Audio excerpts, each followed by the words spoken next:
Welcome to Duality Check, the podcast where two brothers embark on a journey through the realms of scientific inquiry, the mysteries of the past, and the uncharted frontiers of spirituality. Join us as we explore the wonders of our world and beyond, all while embracing the roles of curious bystanders rather than experts. Together, we'll unravel the tapestry of existence, blending the dichotomies of knowledge and wonder. Get ready to question, ponder, and delve into the dualities that shape our understanding of reality on Duality Check. I'm Drew. And I'm Dean, and welcome to episode number 75. 75? Oh, yeah. Ooh. Yeah, that's crazy, huh? Big numbers. Yeah, welcome back for another week. Mm-hmm. Yeah, what do we got planned for today?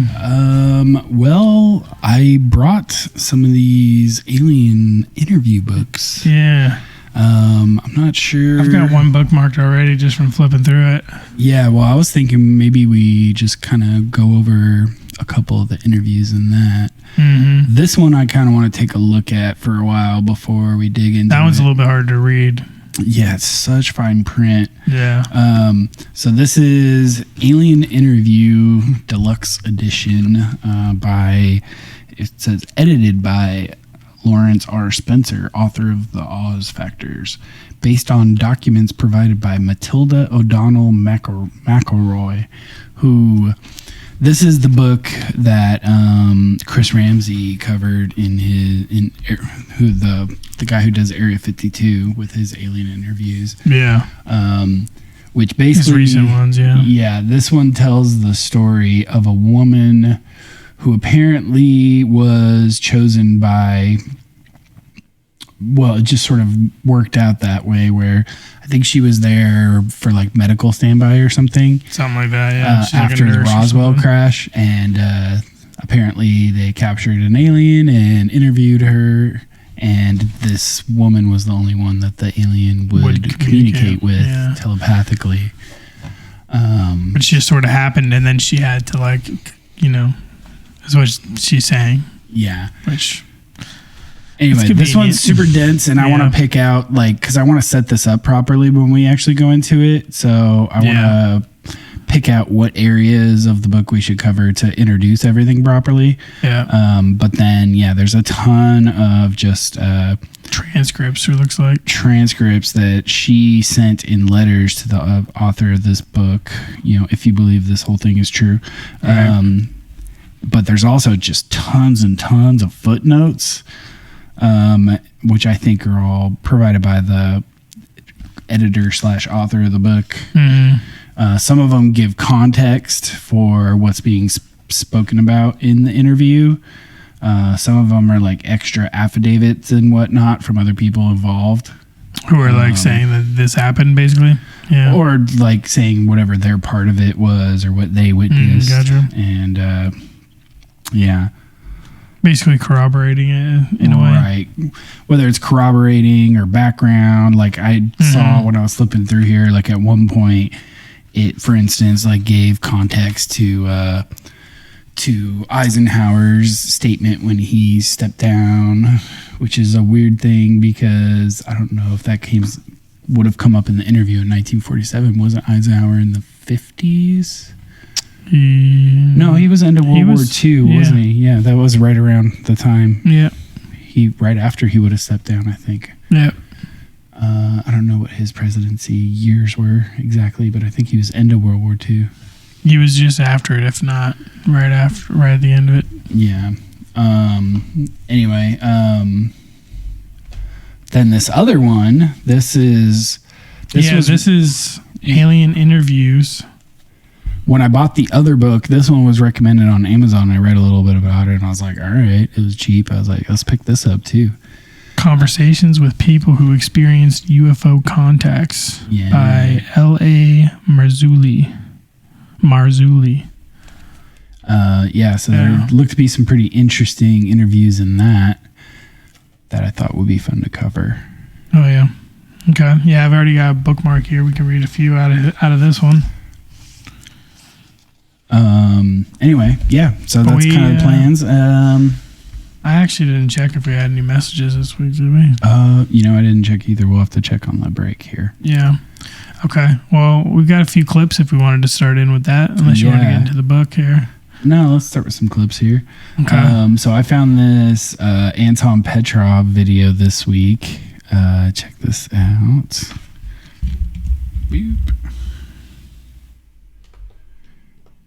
This is titled Creation of Contact Lenses That Grant Infrared Vision to Humans. What? Yeah, check this thing out.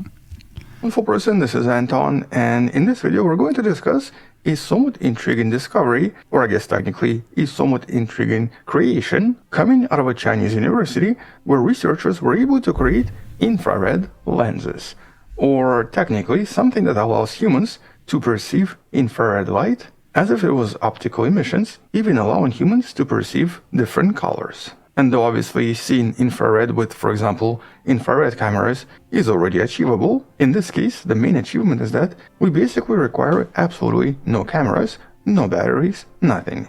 You just take a contact lens, put it in your eye, and you're suddenly able to see infrared. And so let's talk about this study in a little bit more detail, starting with the study itself. A study by Yu Chanma and the team you see right here from the University of Science and Technology of China. And so what exactly was this for? And I guess, why did the scientists try to create this to begin with?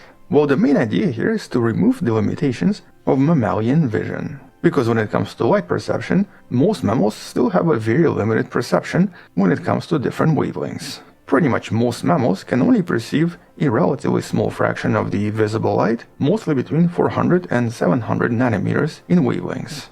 But over half of solar radiation is also in the infrared emissions, and specifically over 700 nanometers in wavelength, that's completely imperceptible to most complex life.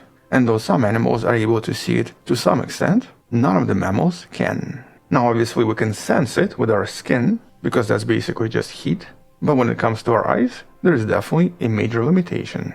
Yet we know that other animals, like for example reptiles, and especially snakes, seem to be able to perceive infrared because it obviously helps them detect animals at night. All warm-blooded animals emit a lot of infrared radiation, basically making all warm-blooded animals light up in the infrared.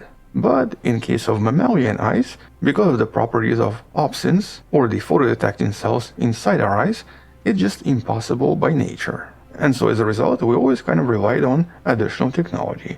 For example, night vision goggles or infrared goggles that are able to actively convert infrared emissions into something that's more visible. But in the past, researchers actually experimented with mice to try to do something a little bit different. Anyway, yeah, I don't want to play the whole video, but yeah, so they... That's crazy. Isn't that cool? Yeah, I'm wondering how they were able to do the... Yeah, I'll tell you a little bit about what I remember from watching it. So they were able to do an experiment with the mouse, or rats or whatever, and give them contact lenses and prove that it does work. And then they were able to show the safety of it, just to make sure that like whatever chemical process or whatever they did to make those lenses, that it wouldn't be harmful to human eyes. Right.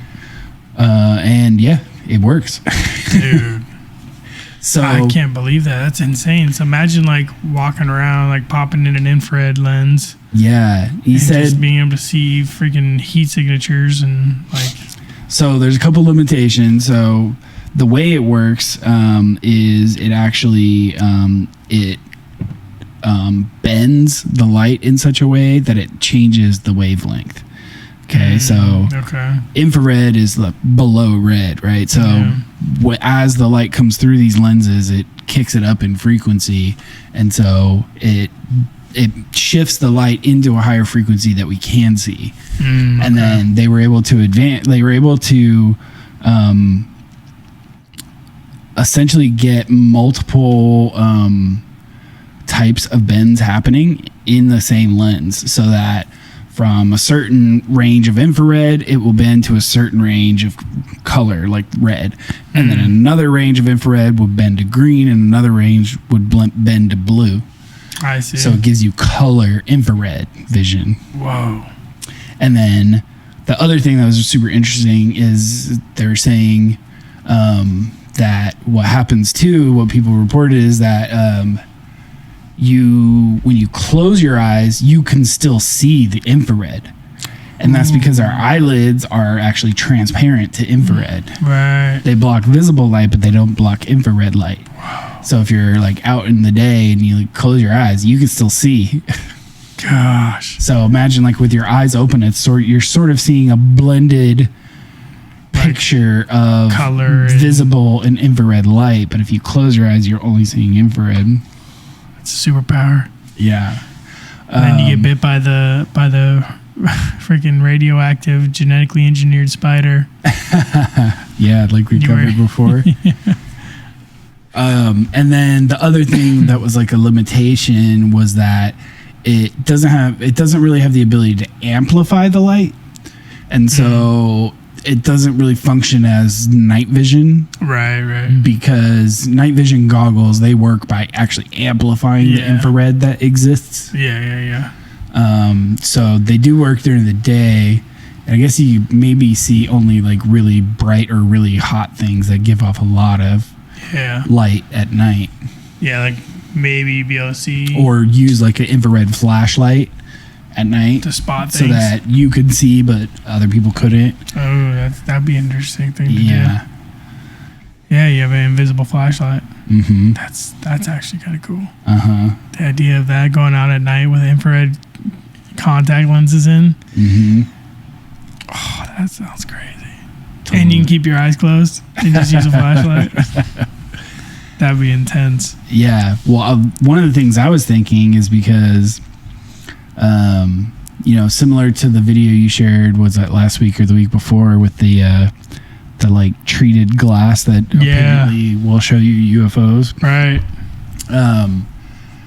Well, a lot of people have reported, and Jesse Michaels has like followed this up on his channel when he interviews all these people, is that it turns out it's in the infrared that the cameras are able to capture the UFOs on film. Yeah. And Chris Bledsoe even said something similar. He said the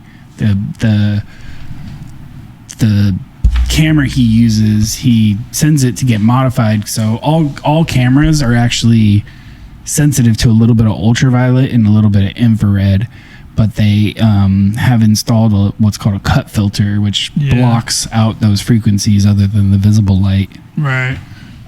So you can actually have your camera modified in such a way that it removes that filter so that your camera becomes sensitive into the infrared. Interesting. Okay. So he's doing that. So the cameras that we're seeing these orbs on that he takes for his Instagram and stuff are with a modified camera. Right. That allow you to see in the infrared. So to the visible eye, you're not seeing much of anything, if anything at all. Right, but then if you ask someone like Danny Jones, remember when he said says he's seen them, Chris Bledsoe visited him, that they went out to look for UFOs and he saw them with his eyes. So maybe they have the ability to go visible as well. But maybe it's just brighter if you're also in the infrared, right? Like maybe it's just there. More noticeable. Like in the lower end to where it's easy to miss unless you also have sensitivity in that. So like amplifying it would be, that's why you see like the bright orb and stuff. Mm-hmm. You can still see what it looks like is doing the things that you're seeing, but more amplified. Okay. Yeah. Pretty cool. That is really cool. Dude. And then later on he said that these are actually pretty cheap too. No way. They're like, he said they aren't mass producing them yet and selling them, but based on like what it takes them to make them right now, it's pretty cheap. They would probably only cost like $200 for like one pair though, probably. Yeah, but like that's pretty reasonable. Yeah, as long as they're like reusable. But most contacts aren't any good. Like you have to go. Or they have a limited reuse, like 2 as long weeks. As you treat them well, type thing. Yeah. Yeah, unless they're beefy things, which would take some getting used to. Sure. But even then, yeah, you got to keep them well lubricated. Mm-hmm. That's crazy, though. Should we go into this right now, or should we go to these first? We could do the single. This will probably be quicker. Yeah. All right. So here, I'll show you guys this. Drew brought this. These have been popping up on my feed for a while now, and I've been collecting them. And I put a couple of them together, and then a couple of other ones that show kind of the technology behind it. But I wanted Dean to see this. Yes, he says he hasn't seen it yet. So these are AI created videos, like reskinned videos that are being created now. So yeah, let's watch a couple of these that I really like. Meeting Bigfoot vlogs, my favorite vlogger in the wild. I never miss a episode. You the best. So do you think you could take on 100 gorillas? Be honest. Now we're eating here. I have a snow sandwich. And Bigfoot.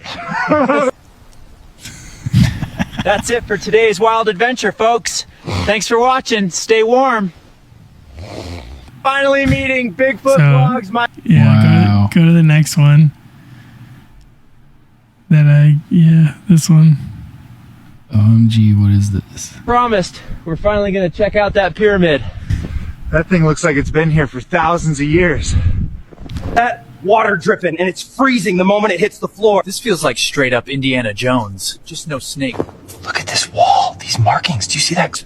Oh man, that's not a rock. That's a body. A real body. Wait, what is that? You touched it? All right, guys, we're on our way out now. That was seriously one of the weirdest things I've seen. Bigfoot. Huh? You okay? Say something. Hey guys, I seriously don't know where I am. I think this is a ship. Like an alien ship, I'm not kidding. You've seen things you were never meant to see. It is done. Your memories are erased. You are free to leave. Next time, be careful where you wander. Dude, I feel like I've got the worst hangover. Yeah. I seriously don't remember what happened yesterday. Like nothing. Did we party in a cave or get abducted by whatever? Like I promised. This crazy, is Yeti's vlog. Yeah, dude, it's so good, bro. If you click on that, you'll get lost in these damn videos. Dude. There's so many of them. Oh my god. Bungee jumping is too dangerous, guys. Whose idea was this? This rope looks like it came from a grocery bag. Wait, where's my Labubu? My Labubu fell! Why does this feel illegal? I saw my whole family tree midair! If I had 4 wives before, I don't think I can have kids anymore. That ride hit places I didn't know I had. You know what's funny is the video is so good, but like the transcriptions are off a bunch of times because they're clearly using AI transcriptions too. For sure. It's so funny how trying to read it at the same time is like nonsense. Sometimes it just says nonsense too, though. It's funny. Yeah, totally. And then there's some shots where the quality is better than others. But man, that's really good. That's really good. And so if we go to the next one, it talks about some of this technology and it shows them side by side and how it kind of works. So this is by Tech Guyver. He says, your phone isn't just a camera. It's a portal to alternate realities. Runway's video-to-video turbo lets you restyle any clip with lifelike motion, but it only works on 20-second segments. That becomes an issue if you want to have consistent characters and scenes across different shots. That might seem like a constraint, but if you know how to work it, it really isn't. Here's how to use it smart. And he gives a bunch of instructions here. Yeah, and then he talks about it a little bit too while you're... Okay, let's check this out.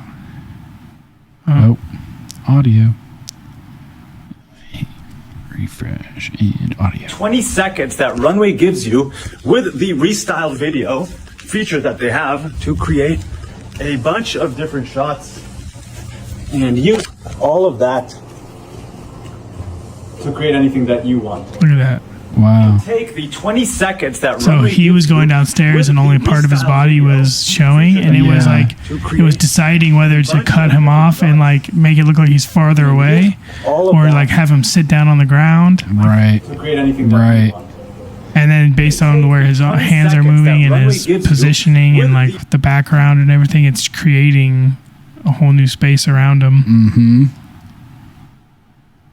Wonder how long. It says these 20 take to seconds. no, I wonder how long they take to actually process. Oh, right. Probably a lot. I mean, depends on your equipment, but Yeah. the next one too talks a little bit about how you can like use still images to like generate into the backgrounds and stuff. Mm-hmm. Mm-hmm. Test about the new quality improvements for Pika Editions, which allows you to add any object or thing to an existing video like it was there in the first place. This is a quick test about the new... Interesting. Yeah. Have you seen these VO3 videos? Some of them, yeah. A lot of these are from the VO3. Yeah. Dude, They're pretty crazy. it's pretty insane.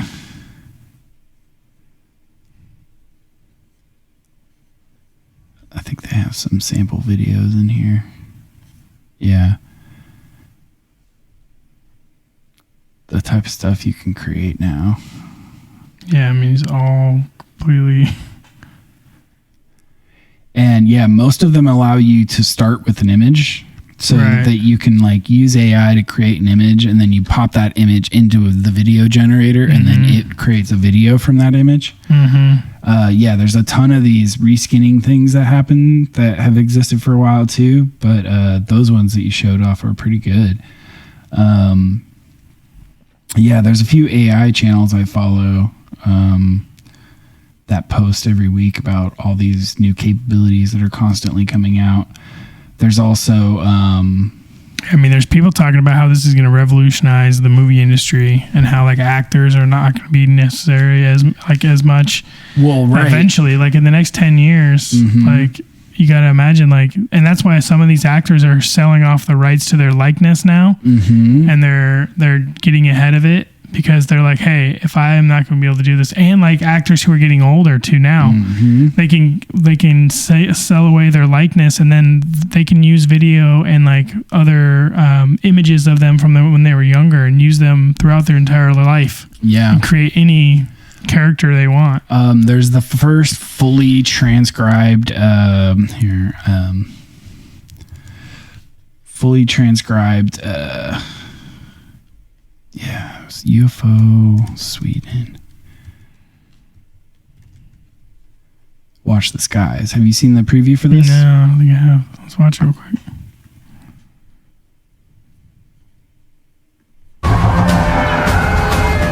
This is a game changer.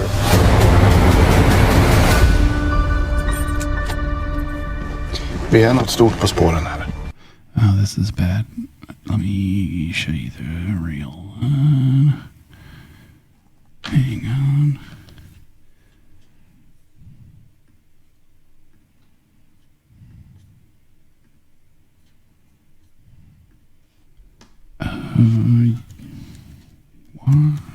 We talked about this before. I think we did talk. Yeah, I remember you talking about it, but I'd like to we should actually watch the trailer, because so what this is this is a full movie that was done a few years ago, released in Sweden in 2022. That's right. Remember in now. Swedish, but the whole video has been transcribed using AI with like remapping Their the lips and everything. So it's like resung to be English.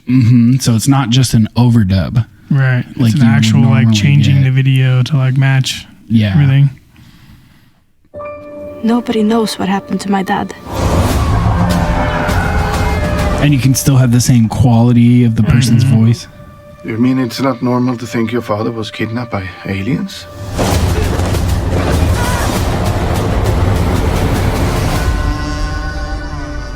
So you believe in aliens and stuff?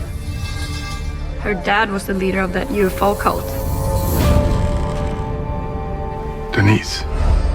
My farmer saw the same thing my dad was looking for all along. Maintaining the accents and everything. Yeah. What if something took him?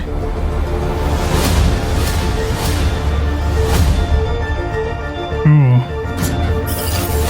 We have seen her type before.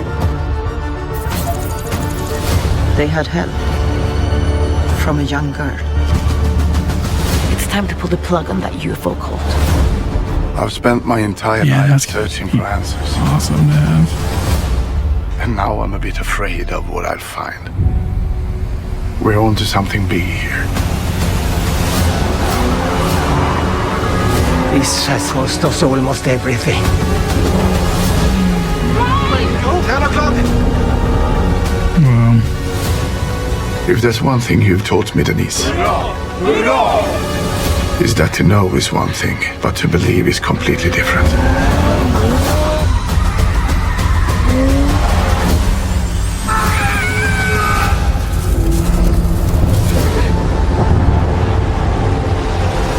It's impossible.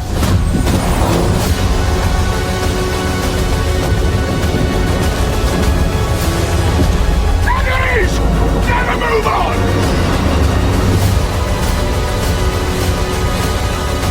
I'm going to find my dad. a lot of car crashes in this movie. Right.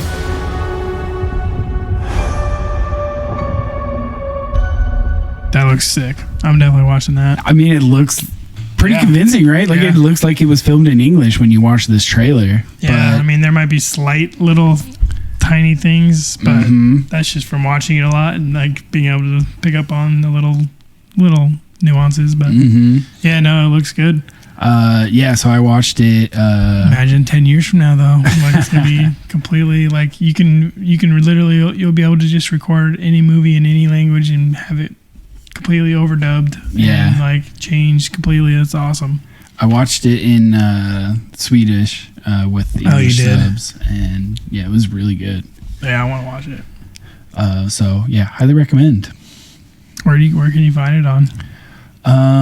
Well, it looks like the theatrical release was a month ago. It was May 9th. So I don't know if it's still in theaters. Oh yeah, it might still be in theaters. Could still be in theaters in some places.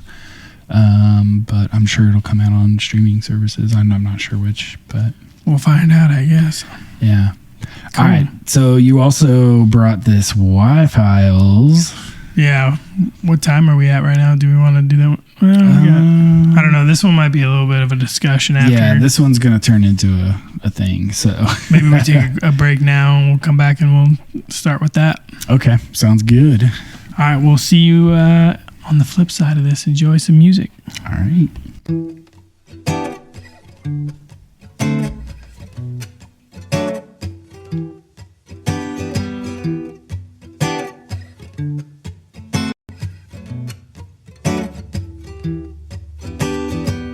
I never understood or really even cared until I thought I should. 'Cause ignorance is fine and dandy most of the time, but it don't do no good. The people everywhere, they don't seem to care. They're where we're walking blind, just following the lead of crooked policy that's clouded up our minds. Oh, oh, oh, oh. Oh, oh, oh. Oh, oh, oh, oh, oh, oh. Oh, oh, oh. These cut up powder lines, the devil glorified. Now how do we get clean? The garbage on the telly, they're always trying to tell me what sex is supposed to be. The poor and sickly man doing all he can to get the care he needs. But how do we get healthy when what we eat is filthy? Just corn and chicken feed. What kind of future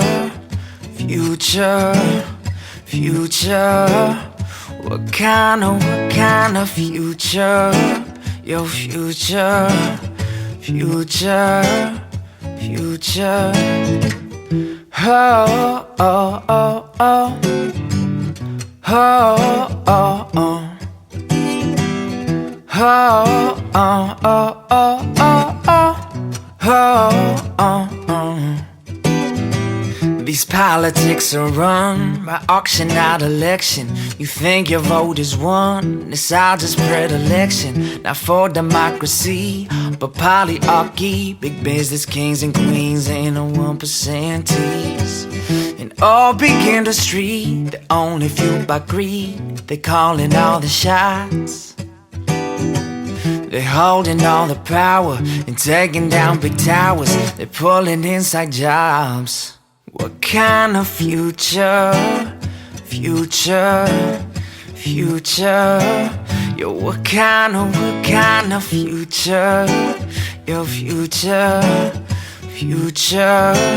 What kind of future, future, future, future? What kind of future? Your future, your future, your future. Oh, oh, oh, oh. Oh, oh, oh. Oh, oh, oh, oh, oh, oh. Oh, oh, oh. I never understood or really even cared until I thought I should. 'Cause ignorance is fine and dandy most of the time, but it don't do no good. Welcome back. Dude, that song is so good. Yeah, that's so true. I love it. It like puts all the conspiracies together too, just the right way. Yeah, just a little nods to them all. All right, should we hop into the Y-Files? Yeah, let's watch this clip. Just Dude, like a minute or so. But this was such a good episode. Yeah, I love this episode, and this is just one part that stood out to me that I wanted to play. That is gonna spark some conversation, hopefully, and like. Is this the section where it talks about Terrence Howard? Yeah, and his like that theory of like solar fission. Okay. So cool. Yeah, let's watch this. Vision. The theory goes like this. 4.5 billion years ago, the sun was not calm. It was spinning fast, too fast. And when a star spins too fast, it builds up something called angular momentum, the cosmic version of rotational energy. You can think of it like spin, but with that mass factored in. And the sun had too much spin and too much mass. To survive, it had to shed some of that, but not gradually, violently. The sun shed superheated plasma into space, and these were huge globs of plasma, millions of miles wide, spinning away from their parent star. As these plasma balls cooled, they condensed into planets. This explained everything the accretion model couldn't. Why planets orbit in a flat plane. They all came from the sun's equator. Why they have angular momentum. They took it with them when they spun out of the star. Why hot Jupiters exist. Some planets just didn't travel as far from home. Then Flander noticed something else. Planets seem to be born in pairs. Earth and Venus are nearly identical in size. Jupiter and Saturn are both gas giants. Even their positions follow a pattern. Their orbits have specific ratios to each other. The math works. But some planets in our solar system don't have partners. Mercury's orbit is all wrong. Pluto acts more like a captured moon than a planet or planetoid. And then there's Mars. Mars was the real problem. Here. Too small. Wrong orbit. Wrong density. Yeah, so the idea of like early, like young suns, like having this feature where they spin, they have this crazy spin, and the only way to offset this like imbalance in the angular momentum, they have to shed mass to maintain the balance of the equation, like the math of it all. Yeah. Right? To remain stable. So emits this superheated. So it's like, basically the assumption plasma. is that everything in that planetary disk, well, not everything, but a lot of it, comes together to form the sun. In the formation of the sun, and in condensing that much, it gains so much angular momentum that it's not stable because it's spinning too fast and because it's not solid, and that causes it to flick apart. Like if you had a rotating water droplet falling in the air, you could keep this image in your head, right? Like a raindrop's falling and it gets hit, so it starts spinning. And if it's spinning too fast, it'll split into two drops. Yeah, it duplicates its nucleus in this idea of fission. Like it's splitting the atom, you know? Like and this is just cosmic ratios.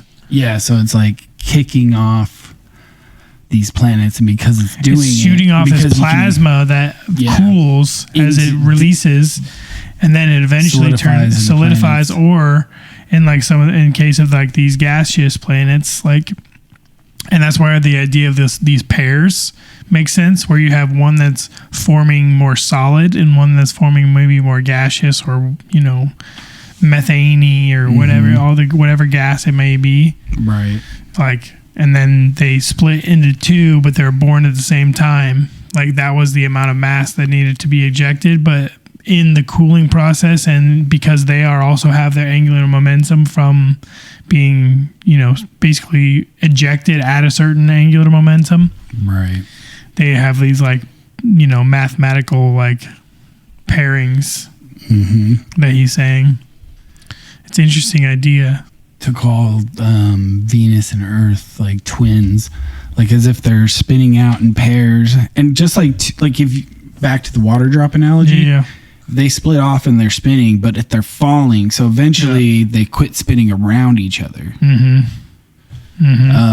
So that wouldn't necessarily happen in a space 0G environment, but sort of similar. Like once a piece comes off of the sun, if it itself is spinning to the point where it's not stable, it can split again into two planets orbiting.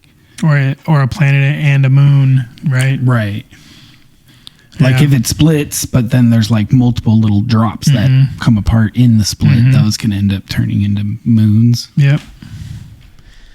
And so he goes on in this episode later to talk about how like Mars is weird, and it acts or seems almost like it is a moon of something because of the different characteristics that it has apart from the other planets. So but he also mentions the other planets first off that have like I think Venus was one of the ones like where it rotates, or I think it's maybe not Venus, I don't know, I have to double check that, but one of them rotates clockwise instead of counterclockwise like the rest of them.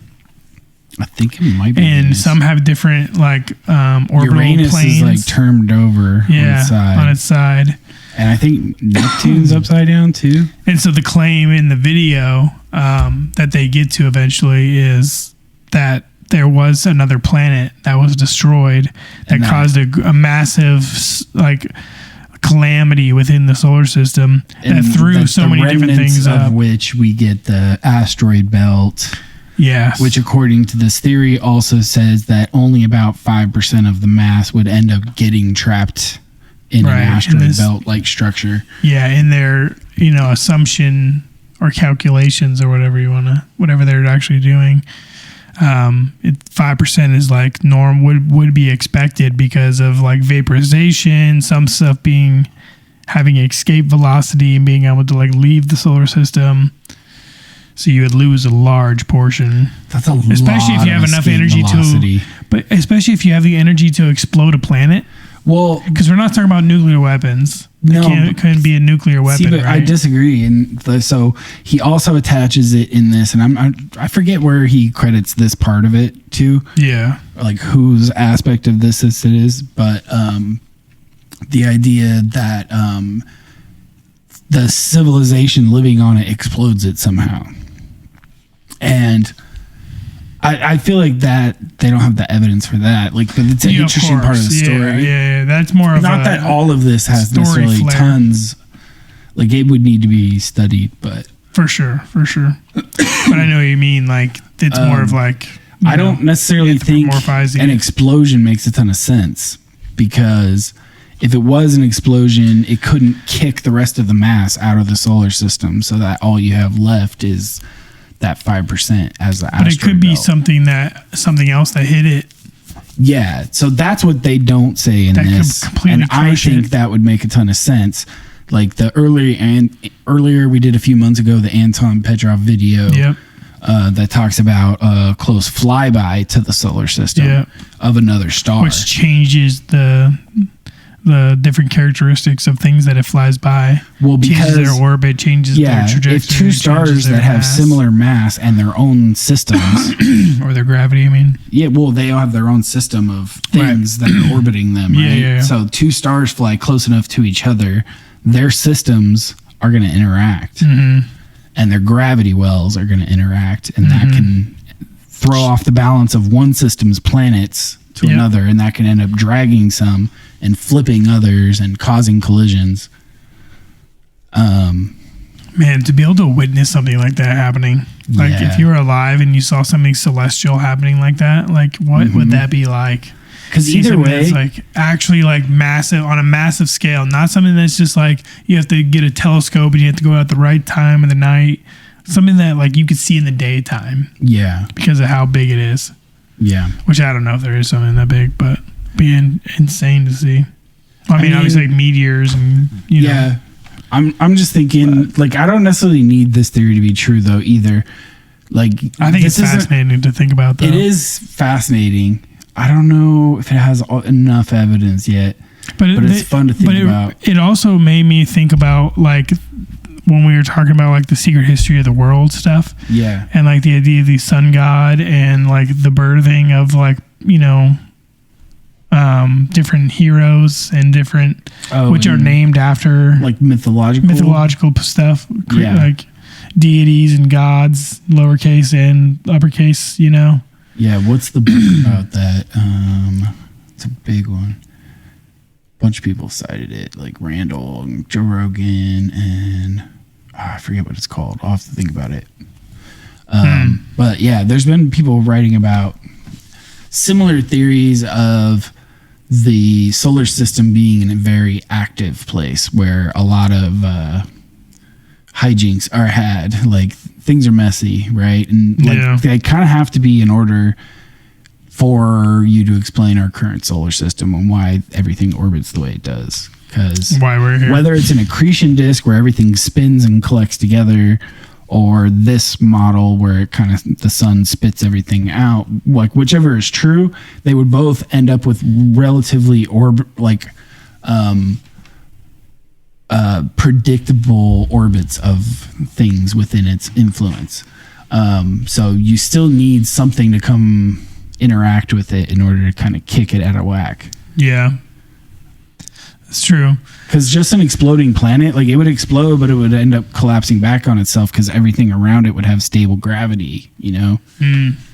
But if the thing is already out of whack, like if something comes in with major energy from the outside, it can knock something out of place. Nibiru came through and just like demolished. Right, but it's predicted to have this like super eccentric, elliptical orbit and at a tilt.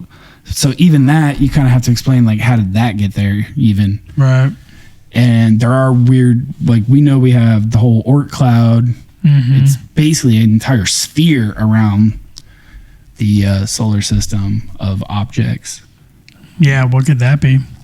I don't know. What could it have been, you know? Well, I think it's just things that are so far away that when the sun collapsed into itself, it couldn't pull those things. Yeah. But they condensed over their own gravity and they still orbit the sun. They just didn't get pulled down.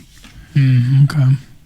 So they're like icy. That's where like the comets and stuff come from. And when From things the Oort happen cloud. that disturb things out there, those things can get knocked inward. And then you end up with these like drastic orbits. Man, there's so much out there. It's crazy to think that like we went to the moon. He got through all these things. Yeah. I mean, obviously, we didn't leave the solar system on the moon. I think it's funny that within the sort of outside mainstream view, call it conspiracy or whatever, you have both versions of the space program. Like, we didn't go to the moon, it's all fake.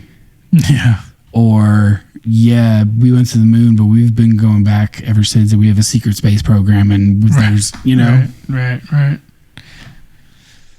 And both of those exist within that sort of outside the mainstream, but they're totally different from each other. There's a lot of different theories on the moon nowadays, like so many different schools of thought. Right. Hollow you moon. Go more towards also, if you don't, you go extraterrestrials, you go crypto-terrestrials, like multiple cataclysms and people surviving and going to places like the moon and Mars. While they waited out. Yeah. But they can We're also gonna find out. bases. We're going to Mars. We're gonna find out.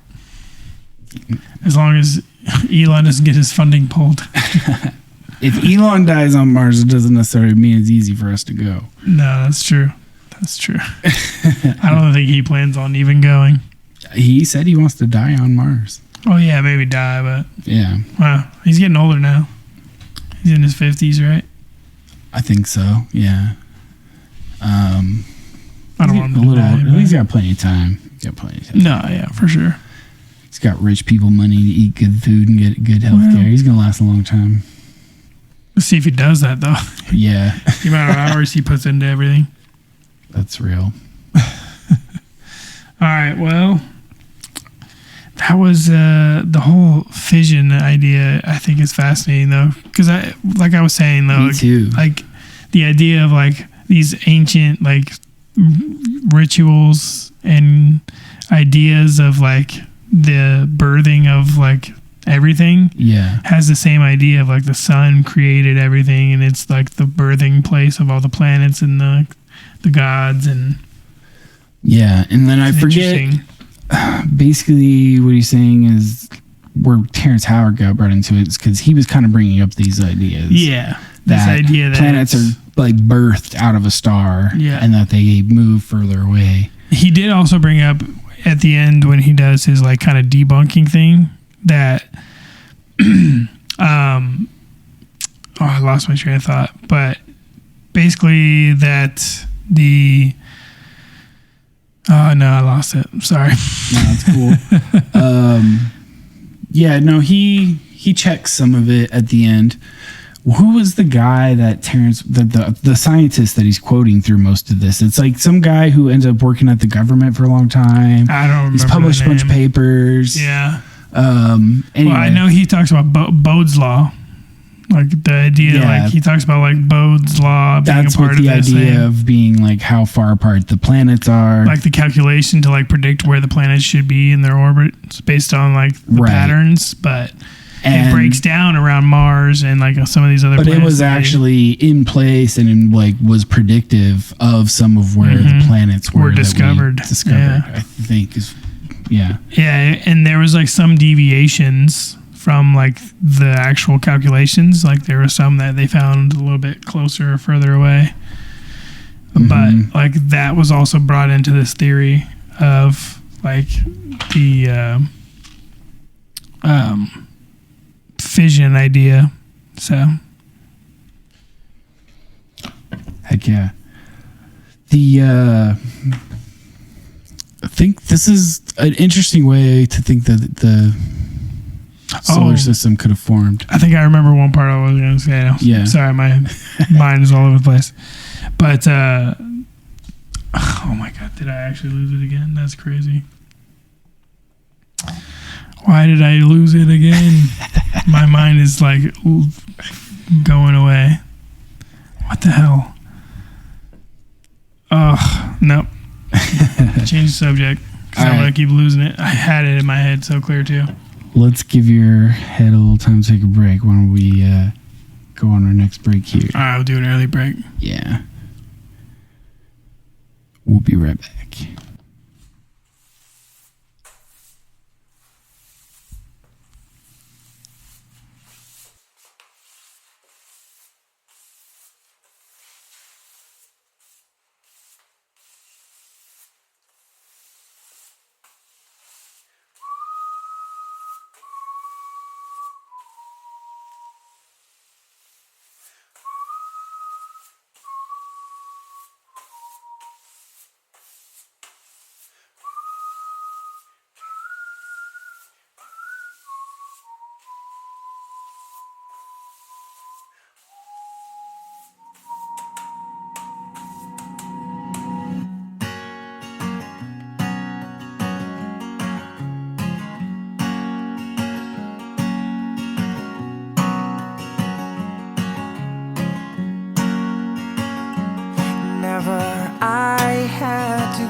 constitute my attributes, nor do I see past what I see. I'm a firm believer in believing, but to believe in you, I must first believe in me. So tell me your reasons for not telling me, and I'll tell you how not to be. Will you be the reasons and I'll be the relief? Let's talk about how not talking is killing me. Well, always I have been a patron of the truth. One time is one too many to be misused. And you give me the smile that I was oh so used to. I won't have the courage to give what I deserve to you. So tell me your reasons for not telling me, and I'll tell you how not to be. Will you be the reason and I'll be the relief? Let's talk about how not talking is killing me.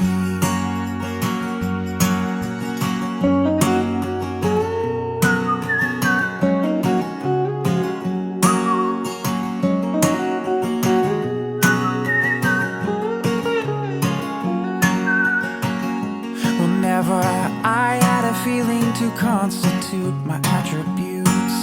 Well, normally I just see past what I see. And to be a believer, you must first believe. And I wanna believe in us, but I don't believe in me. So tell me your reasons for not telling me, I'll tell you how not to be. How not to be. Will you be the reasons and I'll be the relief? Let's talk about how not talking is killing me. Will you be the reasons and I'll be the relief? Have I told you how not talking is killing me? Welcome back. All right, and y'all, if welcome you're back. watching the video, you may notice we've changed. Yep, wardrobe change. So we're a couple days later now. We both got real tired after that last segment ended. Drew's had a chance to... my mind was fading. Gain his train of thought. Yeah, so my train of thought on that specific thread we were pulling there about the sun giving birth to planets and stuff. Oh, did you remember it? Finally? Well, yeah, we talked about it a bit outside, and then we both did a big yawn, and we're like, "Yo." Yeah, well, we ended up chatting out there for a while. We did. Probably should have recorded it. It would have been just fine as a podcast, but for sure. But then we were tired by the end of that talk, so yeah, we're back a couple days later now. We're gonna finish this, and but yeah, my train of thought was basically like what you would expect them to be looking for is like other star systems having this phenomena happen. Yes. With seeing the birth of planets. Right. And what I had commented on that is that we do actually see what we believe to be accretion disks of young solar systems. And we had also talked about how it could be like some sort of hybrid of all of these different things happening simultaneously, or maybe in different parts of the universe that certain things happen. Well, I had the thought that what if it's that like the outer planets are far enough away that they don't necessarily get sucked in and birthed out through this method, but instead the reason they become these gas giants is because they are not spit out and they collect on their own. But maybe it's the inner planets that get spit out. Yeah, that makes me think, and this is totally off the cuff, and I'm just now thinking about it. I haven't had time to like think about how logical this is or not, but like the idea that there might be a black hole at the center of every galaxy. Yeah, well, we pretty much think that's the case right now in astronomy. So what if it's what if that black hole has a exit door that we just don't know, and maybe that is another planetary system somewhere else? Like, what if a planet gets sucked into a black hole by some long process? Are you talking about in the solar system or in the galaxy? I guess solar system. Okay. You're saying, so like, what if there's a black hole inside the sun or something? Or yeah, there's like maybe the galaxy and the suns within it have like exit points, like at the entrance of the black hole where things get sucked in. It disperses between the suns to feed them in some way. It'd be weird, like spaghettifying the resources within it. I mean, it's all above my head. Anyway, Again, so. just off the top of my head. Yeah, for sure. We don't know what black holes are. We don't know their function in the universe. Yeah. There could be some sort of like birthing and like reincarnation, kind of like celestial reincarnation like aspect to it. Totally. Or recycling program where it pulls in everything and pulls it apart to its finest, particles. And what happens to it? Is it trapped there forever? Does it travel to another part of the universe? Or is there a white hole somewhere else attached to it? That's spitting everything out. Yeah. All right. So, shall we hop into this book? So, absolutely. In a couple days since, I've actually dug in and read a good 100 or so pages of this, which would probably be more than we get. The alien interviews, yeah. Yeah, the alien interviews, edited by Lawrence R. Spencer, based on the documents provided by Matilda O'Donnell MacElroy. So, why don't we hop into some of this? So I'd like to try and get through enough. There's a good amount of like background and setup information that I'd like to get through, just to lay the groundwork. And then I say we spend maybe the next couple episodes or whatever going through all this, because it's relatively easy read. There's a ton of footnotes. So like I said, I read about 100 pages, but I mean, in some areas, whole pages are footnotes. So that's doesn't sound like as much as it actually is. Or it sounds like more than it actually is. But anyway. Has it become easier to read since you've been reading it the last few days? Easier to read? It's just the way it's structured there. Oh, yeah. And how fine a print it is. Yeah, I get the formatting. Stuff. They even have a little editor's note to explain the formatting. Okay, good. Yeah, they have here, there's basically 3 font types they're using in here. So one font type is used for Matilda's notes that she wrote about the event. Right. And then there's another font, the Courier New font, is used to denote any of her official transcript that was provided by the stenographers on site during the interviews. Okay. And then there's a totally different font for the footnotes, but which are also down at the bottom of the pages. And then you've got the actual like written transcript there, right? Yeah, so you got Times New Roman for Matilda's notes, you got Courier New for interview transcript. Okay. And then you got the footnotes. Okay. And then the editor here, he's basically providing footnotes where he thinks they're warranted and about the topics he thinks makes sense to add them. Just to clarify stuff. Mostly it's like Wikipedia searches and whatnot.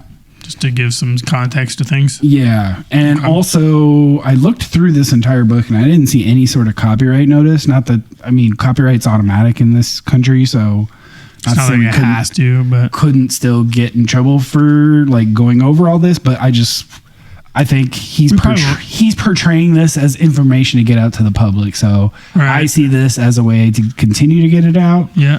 Adding our conversational elements to it. If you want the original source, we'll link to it. Mm-hmm. We'll link to it every time we have it on an episode. Support Lawrence Spencer or his estate. I don't know if he's still alive. And buy the book and come back and listen to it. He also has a bunch of sci-fi books.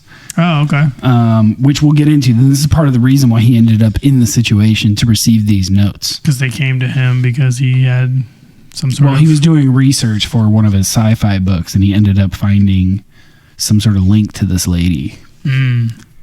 But we'll go over all that here in the intro. All right, That's part of the setting the stage. I think we jump into it then, huh? All right, so I want to start with this forward because this is really cool.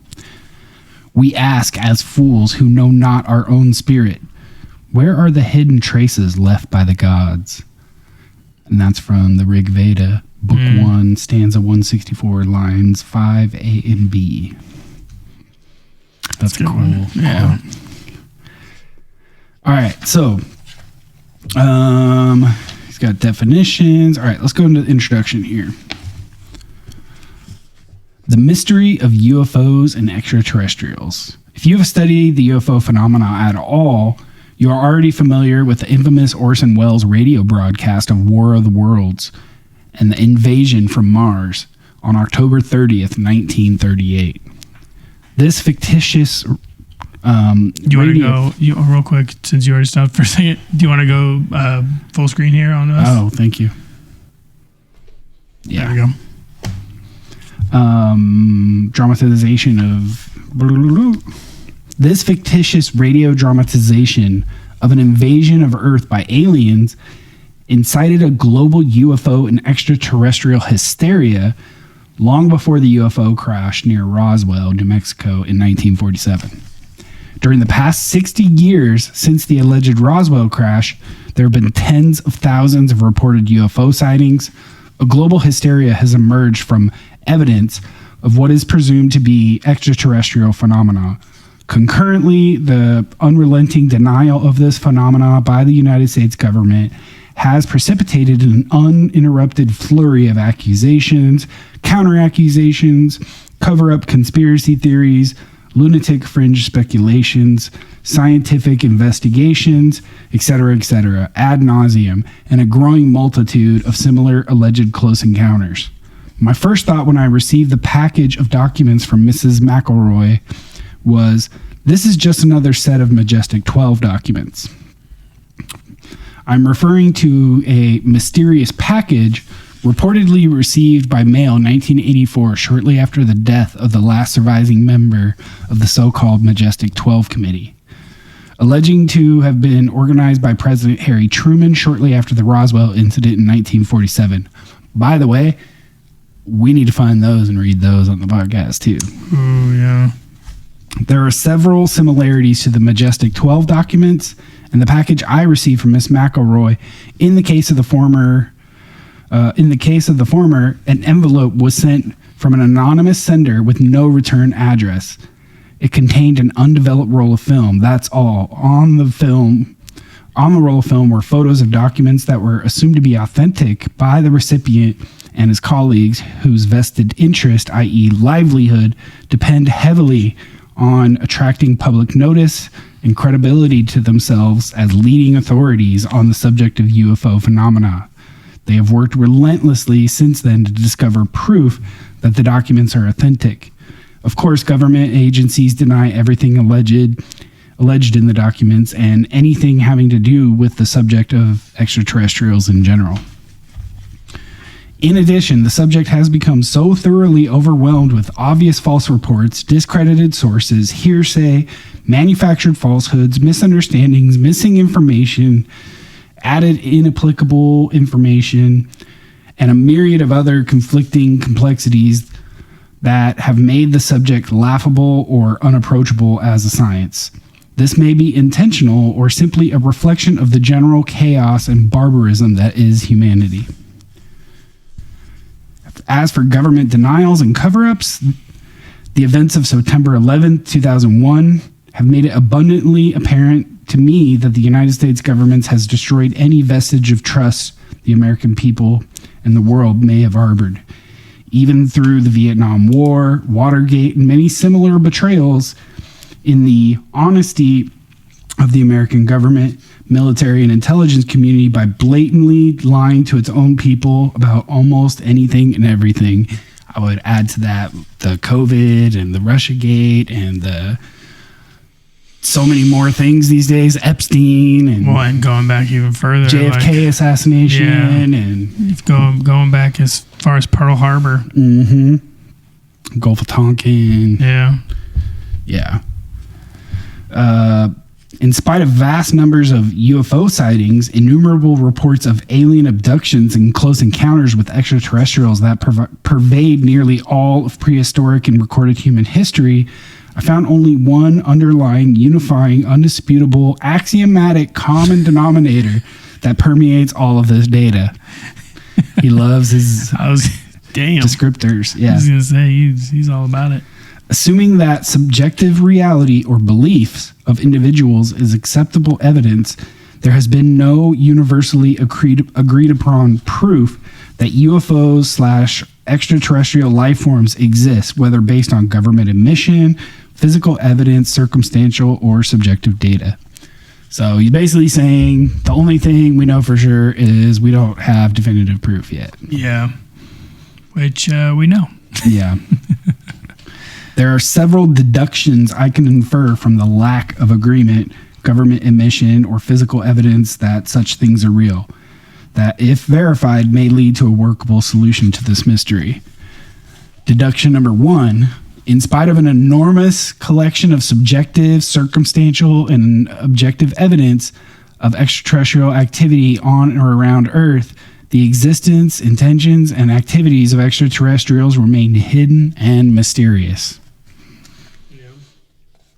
Deduction number 2, universally agreed upon proof of extraterrestrial life based on subjective data, government admission, physical and circumstantial evidence are subject to conflicting vested interests, which has made such proof unattainable. Collectively, these deductions beg the obvious question: if extraterrestrial life forms exist, why is there no consistent, forthright, open, interactive communication between mankind and extraterrestrials? Good point.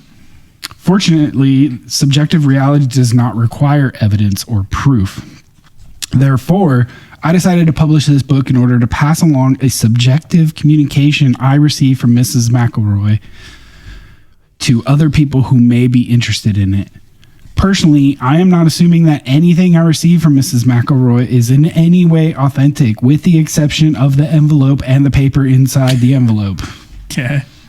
I cannot substantiate any of it. Indeed, I can't even verify that there was ever such a person as Mrs. MacElroy, other than a voice I heard over the phone in 1998. The voice could have been anyone. Personally, I do not have a vested interest in UFO research. Yes, I've written a few books about immortal spiritual beings because I'm interested in the subject, but I haven't sold enough of those books to pay for the time it took to write them. It's a hobby. I earn my living as a small business consultant.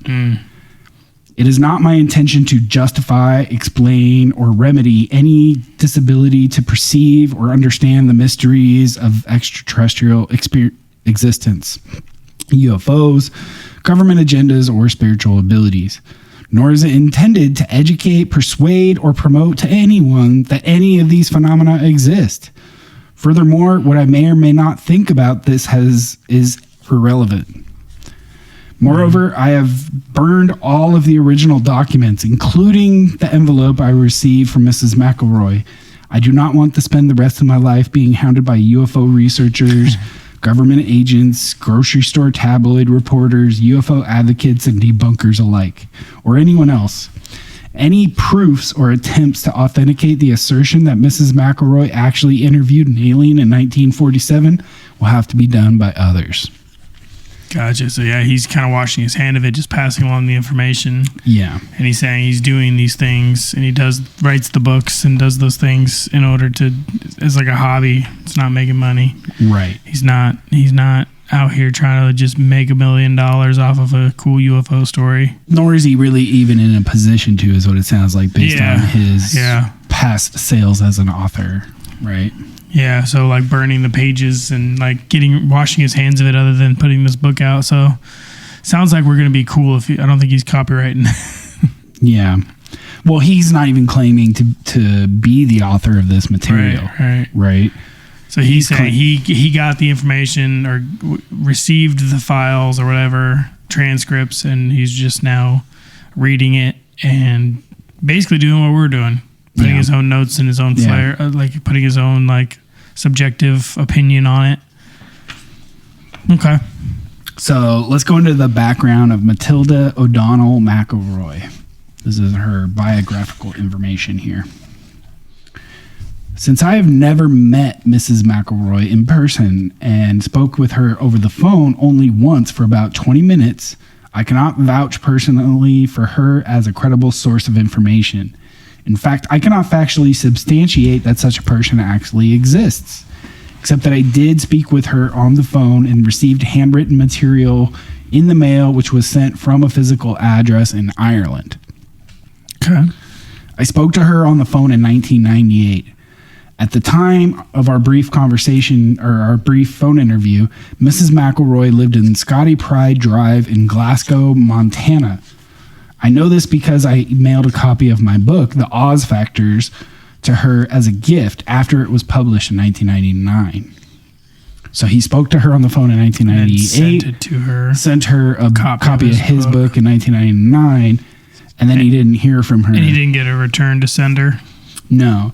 I am sure she received the book because she refers to it by name in the letter I received from Ireland, and she says she read it. There you go. Somebody read it.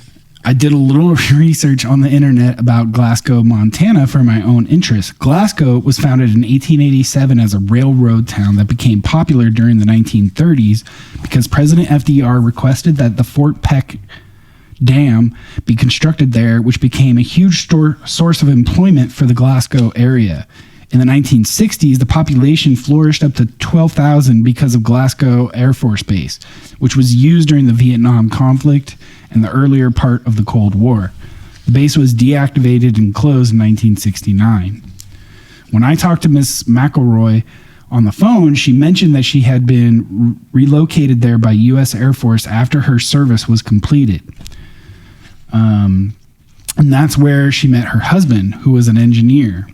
I don't think she mentioned his first name. However, he worked on building the Fort Peck Dam, which created the massive Fort Peck Lake. Although the dam was finished in 1940, he was a great fisherman and outdoorsman, so he stayed in the area. I gathered that the Irish heritage of the place had something to do with it, but didn't pursue that point with her. I haven't been able to find any record of McElroy who worked at the dam, but the personnel records from that period are virtually non-existent as far as I can determine. I contacted her during my research for the Oz Factors book because I was led to believe through a very circuitous line of investigation that this woman was suspected of having been involved with alien contact at Area 51 or the Roswell crash site or something similar. Although a sequence of circumstantial inferences and accidental referrals, through a sequence, I actually found a number in the phone book and just called on the chance that there might really be such a person. Needless to say, when I called her, she was less than forthcoming in her response to my questions. However, I think she was impressed by my genuine and innocent sincerity to get information for my book and realized that I had no nefarious or financially motivated purposes or reason to exploit her in any way. Nonetheless, she did not give me any useful information at that time, except to say that she had been in the Army and was stationed in New Mexico in 1947. She could not discuss anything whatsoever about any kind of incident, as her life depended on remaining silent. Of course. Although this piqued my interest even more, I was futile to try and push her any further, so I gave up and forgot about her until last September when I got the package from Ireland. And that was this? Yeah. This package, okay. I tried to contact her in Ireland at the return address on the package, but received no reply from her. So she reached out to him initially? He contacts her in 1998. For a book idea. In researching for a book. A different book. The Oz Factor or whatever. Right. That gets published in 1999, and he mails it to her address in Montana. This is before any of this happened. Yeah. For this book. During the 20-minute interview he had with her, she didn't give him anything except to say that she was stationed in New Mexico in 1947. I see. I'm putting it. So this is his perspective of what led up to him getting the information. Okay. So he sends her the book in her address in Montana, and he gets back years later in like 2007, 2008, he gets this package from Ireland. Okay. And that's the transcripts, and then he doesn't talk to her again after that? This is him saying he's trying to reach out to her after hasn't he gets been it. able to. Yeah. Okay. All right, continue. So he tries to contact her in Ireland at the return address on the package, but received no reply from her. Nor have I been able to find anyone in Meath County, Ireland, who was acquainted with either them except the landlady from whom they rented a room for a few weeks before their deaths, which seem to have occurred simultaneously, although I have no real evidence of this. However, the postmark on the envelope she sent to me was stamped at the post office in Navan, County Meath, Ireland, on the date cited above. Since there is an actual residence, according to Google Maps, at the return address shown on the envelope, I wrote to the address and was advised by the homeowner that both Mrs. MacElroy and her husband, whose name turns out to have been Paul, were both recently deceased. She said that the cremated remains of Mrs. MacElroy and her husband were interred at St. Finian Cemetery on Athboy Road. Interesting. Subsequently, I have not been able to find any record of her under the maiden name of O'Donnell, nor have I had any success at discovering any personal friend, family member, or document to confirm her birth, medical education, or military record, marriage, or death, with the exception of the landlady in Ireland, who is not a relative just before her death. I suspect that this is the false identity given to her by the military when she left Roswell. Witness protection. As mentioned in her notes. That's what I was thinking, is a witness protection. Like, she experienced and was part of too much, and they were like, hey, we're just going to wipe everything clean. You're going to go live a new life in Ireland. Right, and that way, if anyone does ever find out about you, they can't connect it to your friends, your family. They can't get any background on you whatsoever. And a lot of the times, like, the military is a lot of times recruiting people who have very little, especially for like intelligence operations.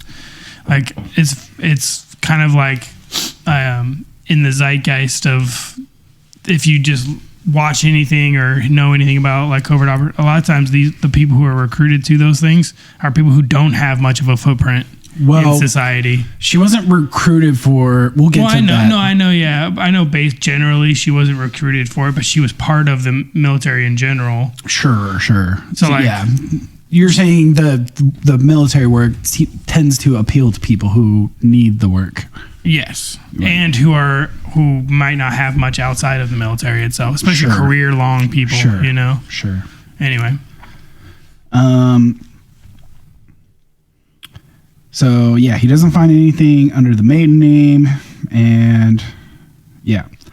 In either case, it seems likely that her identity and all evidence of her has been expunged from the public record. I understand that certain government agencies are adept at covering up evidence or making records and people disappear. It seems likely that this has been done in her case. Due to the highly sensitive nature of the Roswell incident and the content with the rest of the alleged cover-up. Inasmuch I do not have any other further information to verify or substantiate that any of the notes of these interviews sent to me by Mrs. MacElroy are in any way factual, other than what I have already mentioned. Let the reader beware and take heed accordingly. Okay. So, don't consider this as just solid fact and history. He's claiming that he didn't write this. He's claiming that he got it from this Mrs. MacElroy, but he's very clearly claiming that he has no claims as to its authenticity. Right. So we'll take that. Take from it what you will. And believe or disbelieve accordingly. Excuse me. All right, so the next chapter here is a letter to Lawrence Spencer from Mrs. MacElroy as the sort of letter to him along with the contents of the package. Gotcha. Okay. This is dated August 12th, 2007. 2007, okay. Dear Lawrence, I am typing this letter to you on my old Underwood typewriter. that I bought after I was discharged from the Army. Somehow it seemed like a fitting contrast to the subject of this letter and the documents you will find enclosed in this envelopes. The last time I spoke to you was about 8 years ago during your brief telephone interview with me. You asked me to assist you with research for The Oz Factors book you were writing because you suspected that I might know something that would help your investigation into the possibility that extraterrestrial beings may have influenced the history of Earth. When we spoke, I told you that I did not have any information I could share with you about anything. Since then, I have read your book and found it very interesting and compelling. You are obviously a man who has done his homework, who could understand my own experiences. I've been thinking a lot about your allusion to the old philosopher whom you paraphrased in our phone conversation. With great power comes great responsibility. I wonder. She was talking about Uncle Ben. Was that Jack by Stan Lee of a real philosopher, or is it just Stan Lee? No, it might have been. I have no idea. If you know, he's a great philosopher in other countries. I mean, maybe she has no idea, but like he quoted it to her. Maybe, yeah. And she quotes it back to him as a great philosopher. Dude, that would be so good. Oh my god. Yeah. Or it's just straight up Uncle Ben. He's in the nether. He's in the ether. Right. Although I don't think power is pertinent to my life or to my reasons for sending you the enclosed documents, you certainly did get me thinking about my responsibility. I have reconsidered my position for a variety of reasons, not the least of which is my realization that you were right. I do have a responsibility to myself, at least. I cannot possibly tell you the personal hell of ethical irresolution and spiritual ambivalence I have endured since 1947. I do not want to keep playing the game of maybe I should have or maybe I shouldn't have through the rest of eternity. Many men have been killed to extinguish the possibility of revealing the knowledge I have helped to withhold from society until now. Only a small handful of people on Earth have seen and heard what I have had the burden of keeping secret for 60 years. All of those years, I thought that I had been entrusted with a great deal of confidence by the powers that be in our government. Although I have often felt that power is greatly misguided to protect mankind from certain knowledge that not only do intelligent extraterrestrial life forms exist, but that they have and continue to aggressively monitor and invade the lives of everyone on Earth every day. Therefore, I think the time has come to pass along my secret knowledge to someone I think will understand it. I don't think it would be responsible of me to take the knowledge I have into the silent afterlife, beyond reach or recognition. I think there is a greater good to be served than protecting the vested interests, for whom this information is considered a matter of national security, whatever that means, and is therefore justification for making it top secret. Although I am now 83 years old, I have decided to leave this body, which has outlasted its usefulness to me, using a painless method of self-administered euthanasia. I have a very few months left to live and nothing to fear or lose. So this is a deathbed confession. She sounds like her and her husband went to Ireland to die. Yeah. Well, it sounds like they might have been there for a while, though. Yeah, I'm sure they maybe spent some time sightseeing or whatever, you know. Well, and obviously even at this point, because originally he had been sending the packages there for the last 10 years. No, he just received a package from I know, but when he had called, didn't he find a number? I guess no. No, he called her in Montana. But he sent a book there. Sent the book to Montana. Oh, it was Montana. Oh, okay. And then received the package from Ireland. I see. Okay. But yeah, it sounds like it's like a deathbed. Like she's about to like, her and her husband are at the point where they're like, nah, we're just good. You know? And they don't like, want to go through like whatever painful end of life stuff, and maybe they want to go out together, and they decide to end it, and they decide to go somewhere where they can do it from her peacefully description and painlessly. From her description of like, just like the realization that this body is no longer serving her makes me think that she's been given some sort of like glimpse to the behind the curtain. We'll get to that. So yeah. So I have moved away from Montana, where my husband and I lived for most of my life, to spend our remaining days in a lovely rented upstairs bedroom in a house in the homeland of my husband's family in County Meath, Ireland. So yeah, they weren't setting down too many roots there. Yeah. They're living in an upstairs bedroom. I will die not far from the great mound of Noth and Doth, the fairy mound of darkness. These are sacred cairns, or massive stone structures that were erected about 3,700 BCE and engraved with indecipherable hieroglyphs about the same times as the pyramid and other inexplicable stone monuments were being built all over the earth. I am also not far from the hill of Tara that was once the ancient seat of power in Ireland, where 142 kings are said to have reigned in prehistoric and historic times.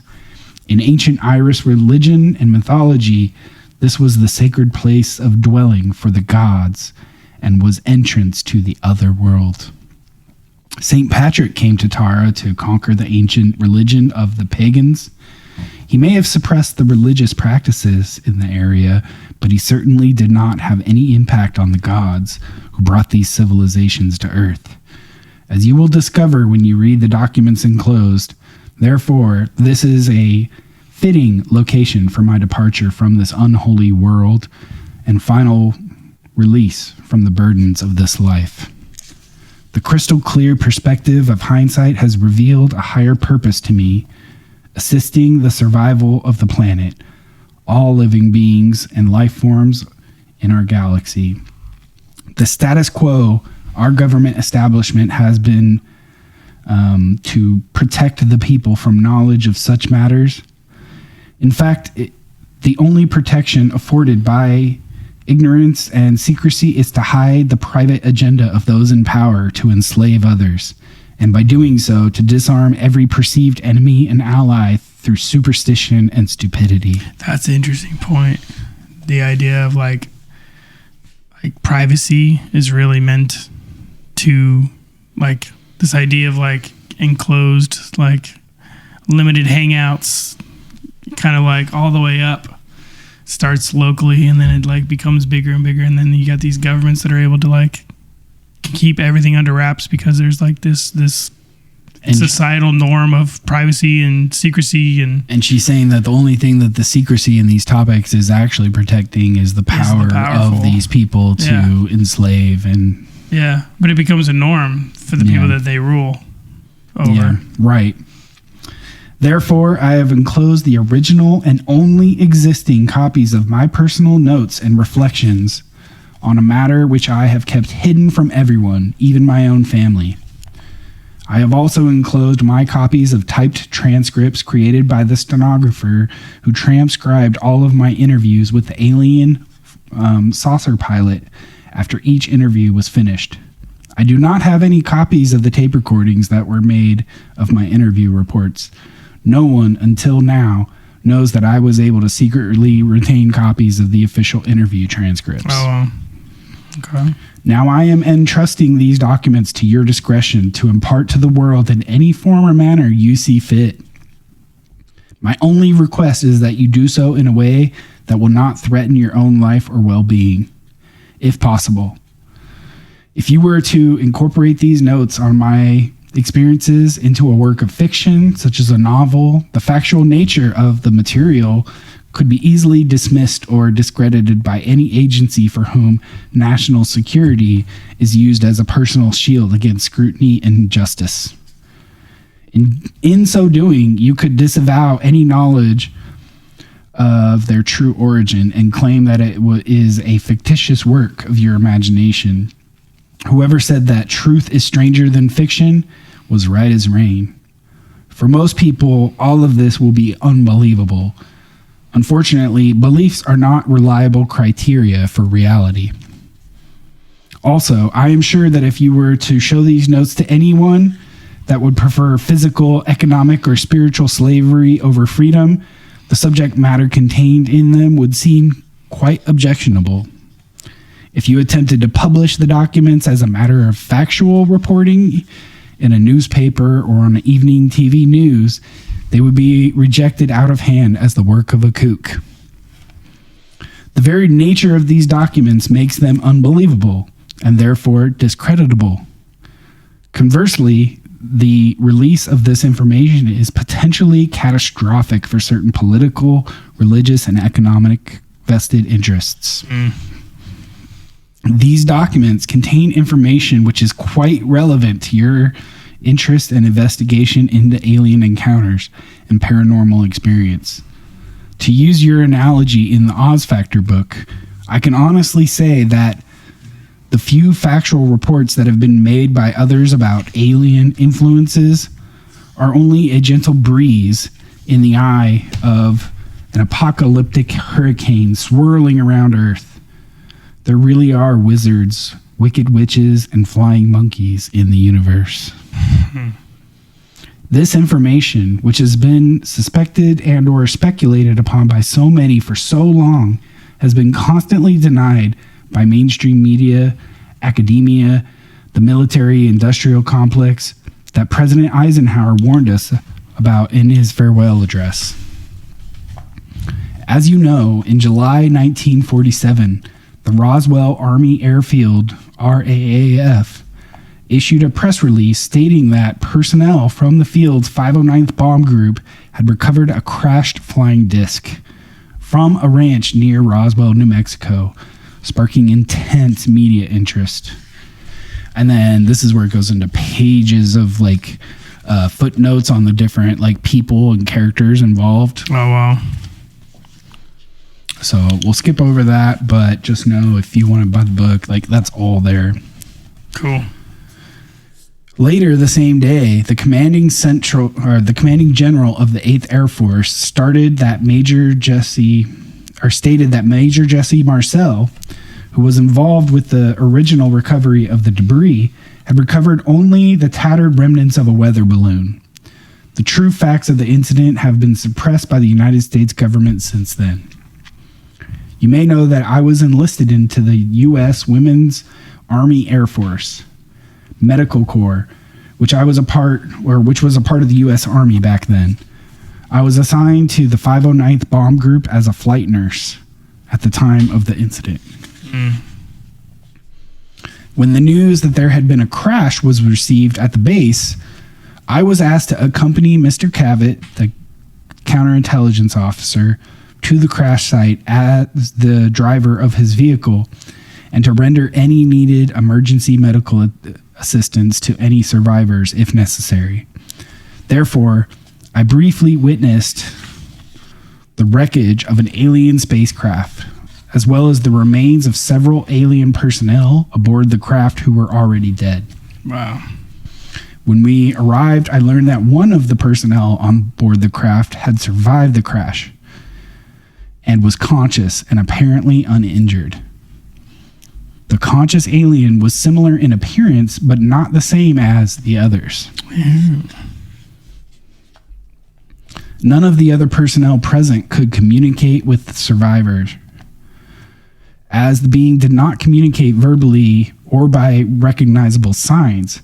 However, when I examined the patient for injuries, I immediately detected and understood that the alien being was attempting to communicate with me by mental images or telepathic thought, which projected directly from the mind of the being.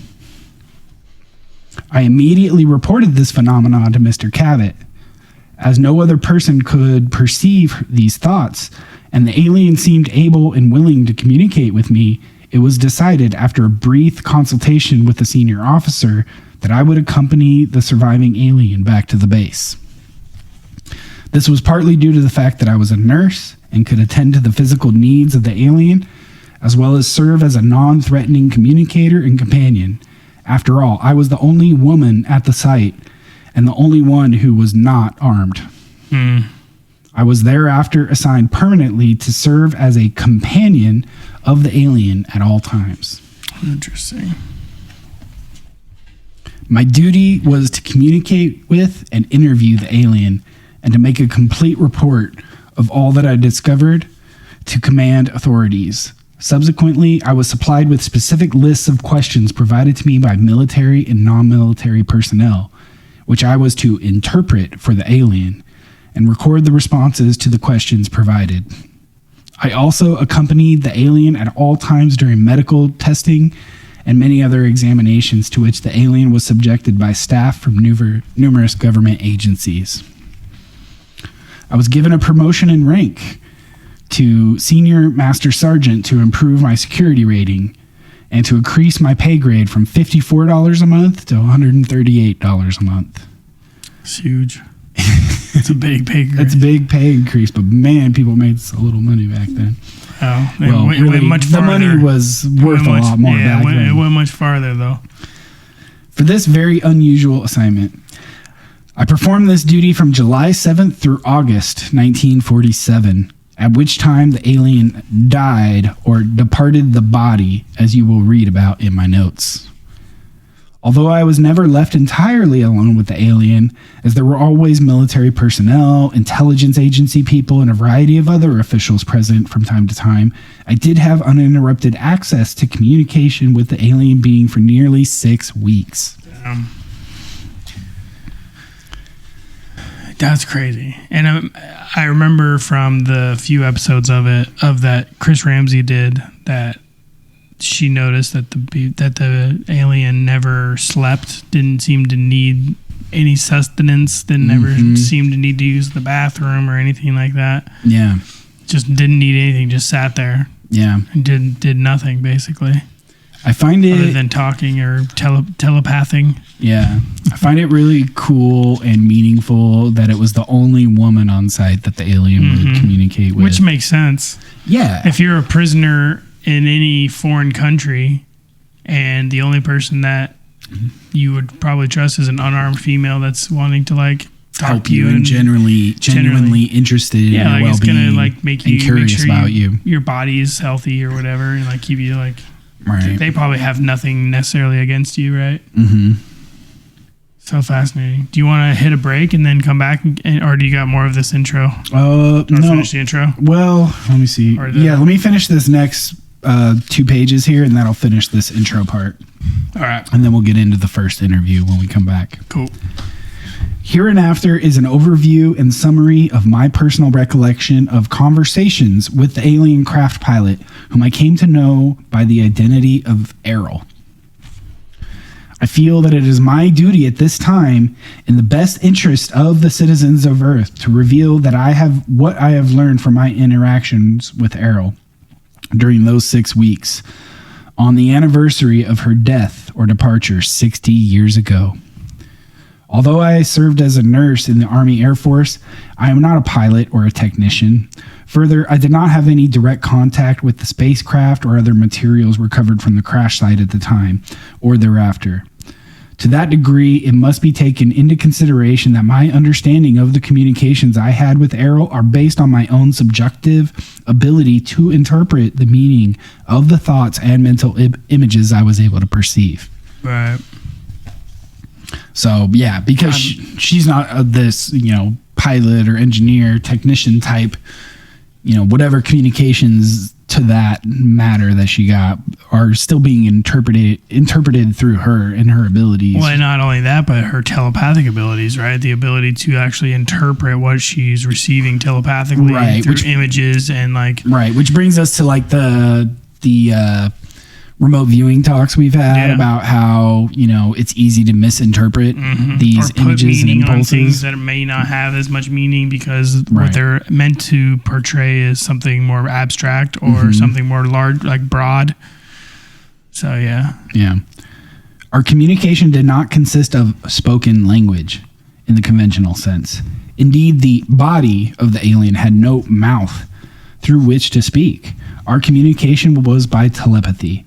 At first, I could not understand Airl very clearly. I could perceive images, emotions, and impressions, but it was difficult for me to express these verbally. Once Airl learned the English language, she was able to focus her thoughts more precisely through using symbols and meanings of words I could understand. Learning the English language was done as a favor to me.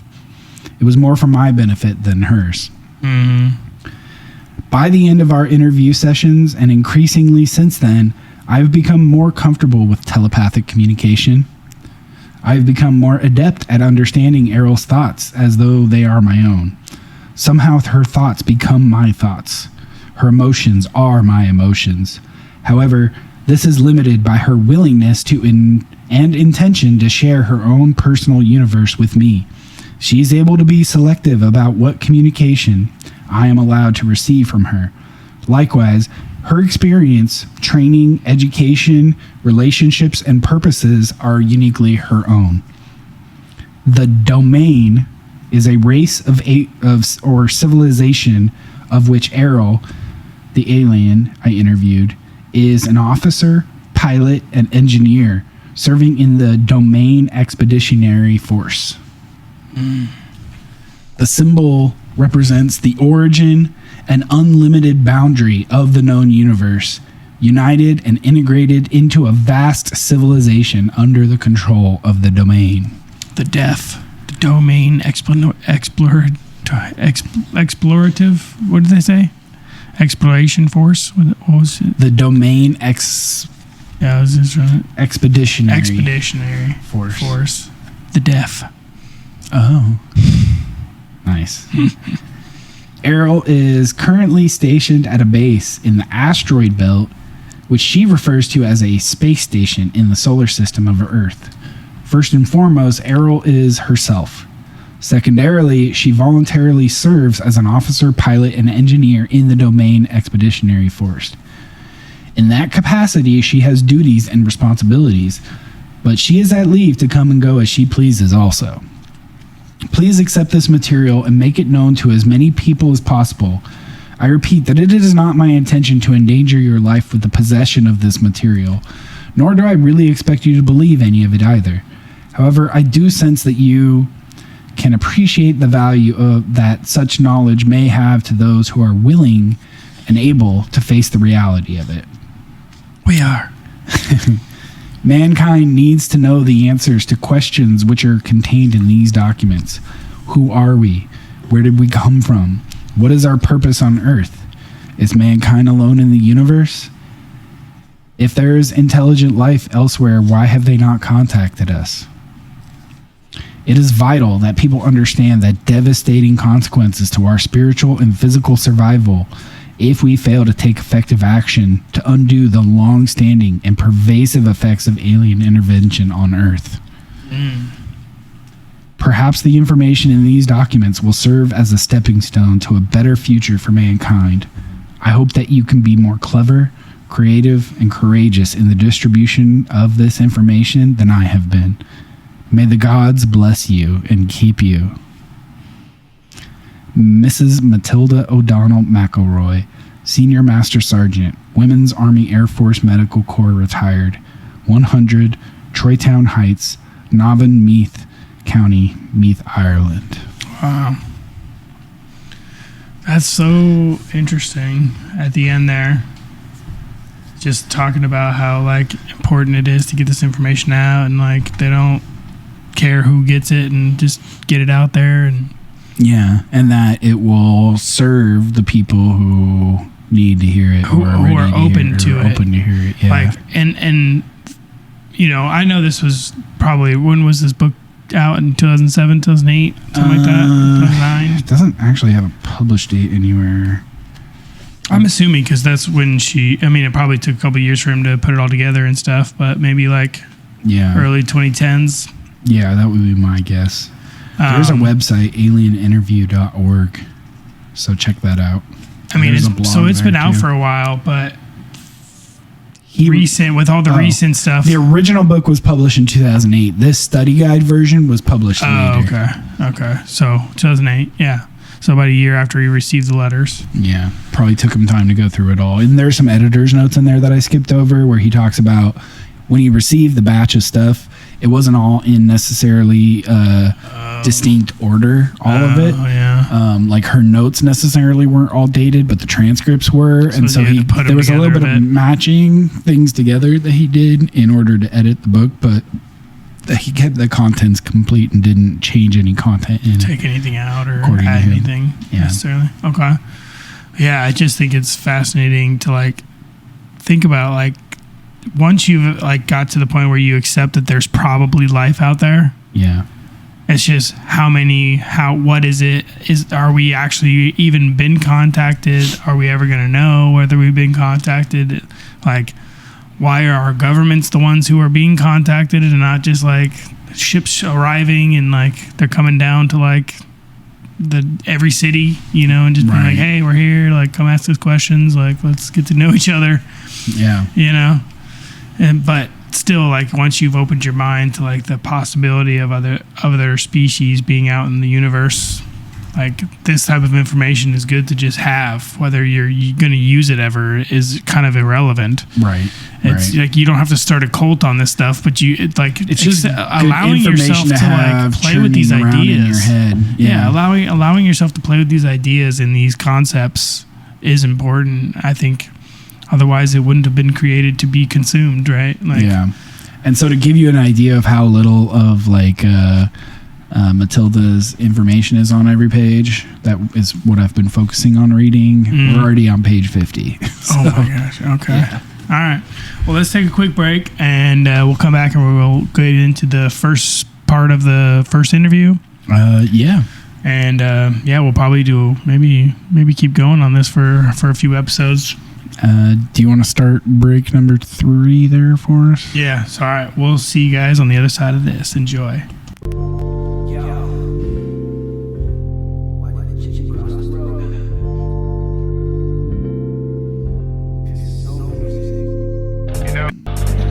Nowadays, it seems like there's a lot of bad things going on. This is soul music. Feel it, put my soul in it. Before the soul, grab a bowl while I slow grill it. Hey. This is soul music. Feel it, put my soul in it. Before the soul, grab a bowl while I slow grill it. Hey. It's the one and only Filipino homie rocking dope beats since 03 when Kobe had a goatee and a fro in his stone piece. Tell him watch me closely. Do it for the OG, sipping OE by the OZ. Slow key, but I'll murk a hater on a soul beat. Blow trees like Hawaiian tropics with a cold breeze. Oh please, I'm answering my calling on the other line. I must have been a writer in my other life. I'm born again, pushing lead like my life depended on a pencil. I hold the mic like a memory that's sentimental. Definition and exception to the rule that if you drop out of school that you'll never be successful. Intellectuals analyze the meaning while the other 85 can only describe the feeling. So if only some of you get it, I can dig it. If you're sheep, let them sleep, man, that's none of my business. This is soul music. Feel it, put my soul in it. Before the soul, grab a bowl while I slow grill it. Hey. Yeah. This is soul music. Feel it, put my soul in it. Before the soul, grab a bowl while I slow grill it. Hey.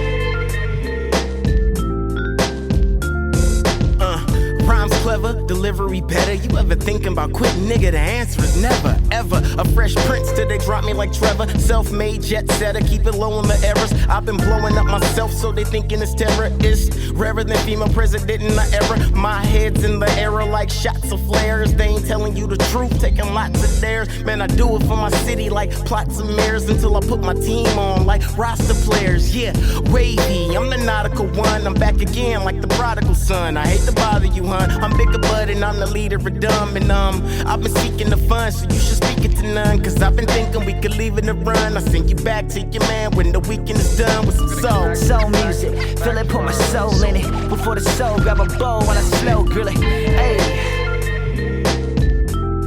Yeah. This is soul music, feel it, put my soul in it. Before the soul, grab a bowl while I slow grill it. Hey.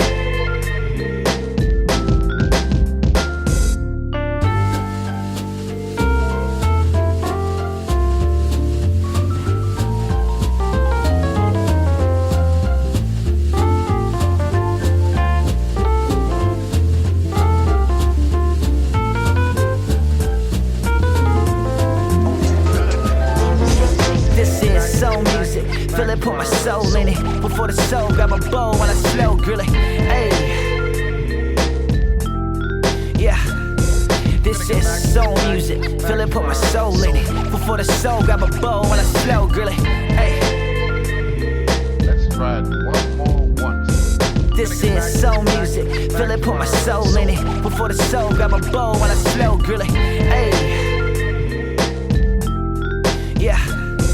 This is soul music. Feel it, put my soul in it. Before the soul grab a bowl while I slow grill it. Hey.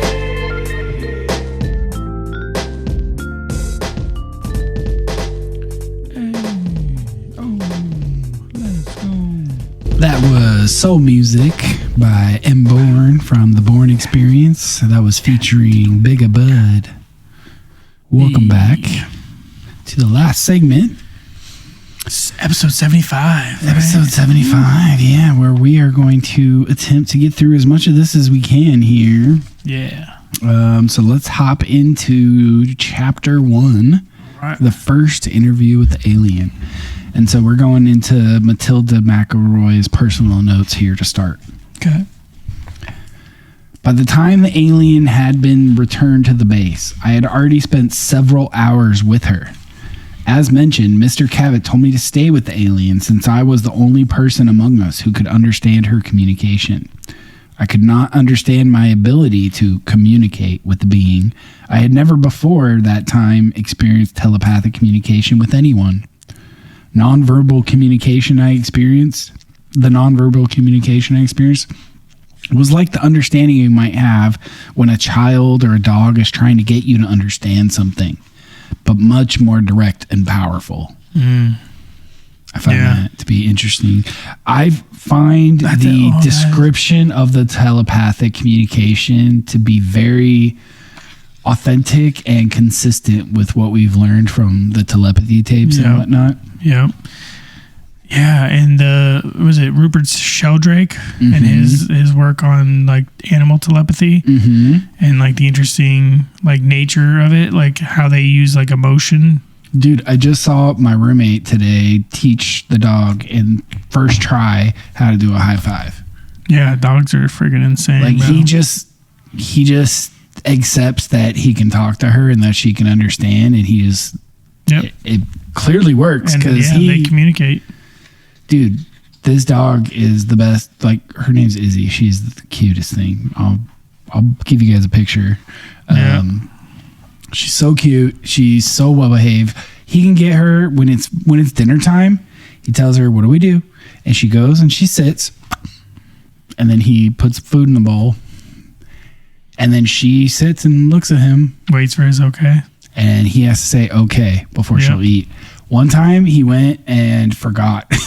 He was trying to test. He was trying to test how long, and then he just like forgot. He went and forgot, and like went and took a shower, and then came out, and she was still sitting there by her food bowl, and she hadn't eaten.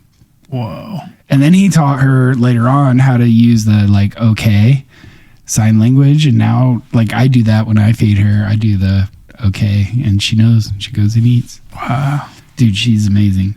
But like, it's not just a matter of like repetition and stuff. Like, he is very efficient with how quickly he can teach her to do something, and I think it has something to do with that, you know? Yeah, they have some sort of connection. Yeah. That's crazy. That's the puppies that my in-laws bred too. Yeah. That's one of the puppies. It is. Yeah, even though there were no words spoken or signs made, the intention of the thoughts was unmistakable to me. I realized later that although I received the thought, I did not necessarily interpret its meaning exactly.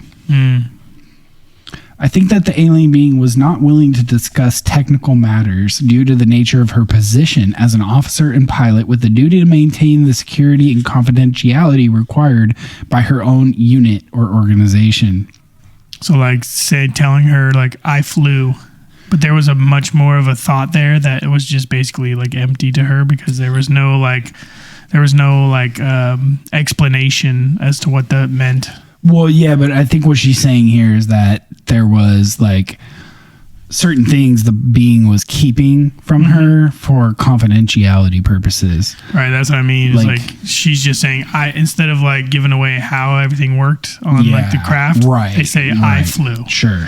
I see. So because you understand I flew, and that's all you need to know to convey the thought. Yeah. But with that was sent this like understanding that you're sending me this, but I don't understand a word you're saying. I see what you mean. Yeah. Any soldier who is captured by the enemy in a line of duty has a responsibility to withhold vital information, even in the face of interrogation or torture, of course. But in spite of that, I have always felt that the alien being was not really trying to hide anything from me. I just never got that feeling. Her communication seemed honest and sincere to me, but I suppose you can never know for sure. I definitely feel that I shared a unique bond with the alien. It was kind of trust or empathy that you have with a patient or a child.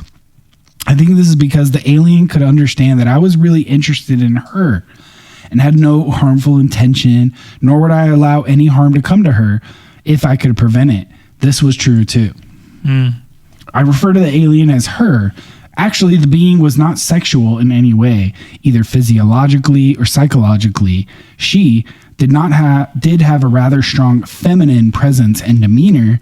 However, in terms of physiology, the being was asexual and had no internal or external reproductive organs. Interesting. Her body was more like the body of a doll or robot.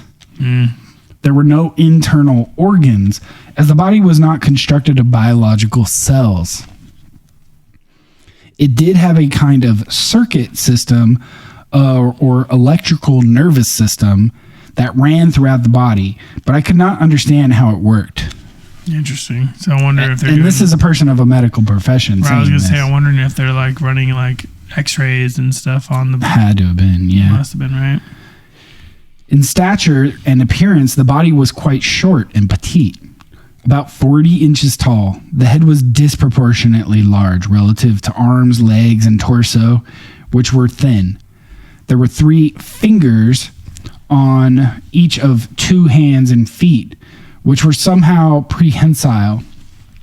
The head had no operational nose or mouth or ears. I understood that a space officer does not need these, as space has no atmosphere to conduct sound.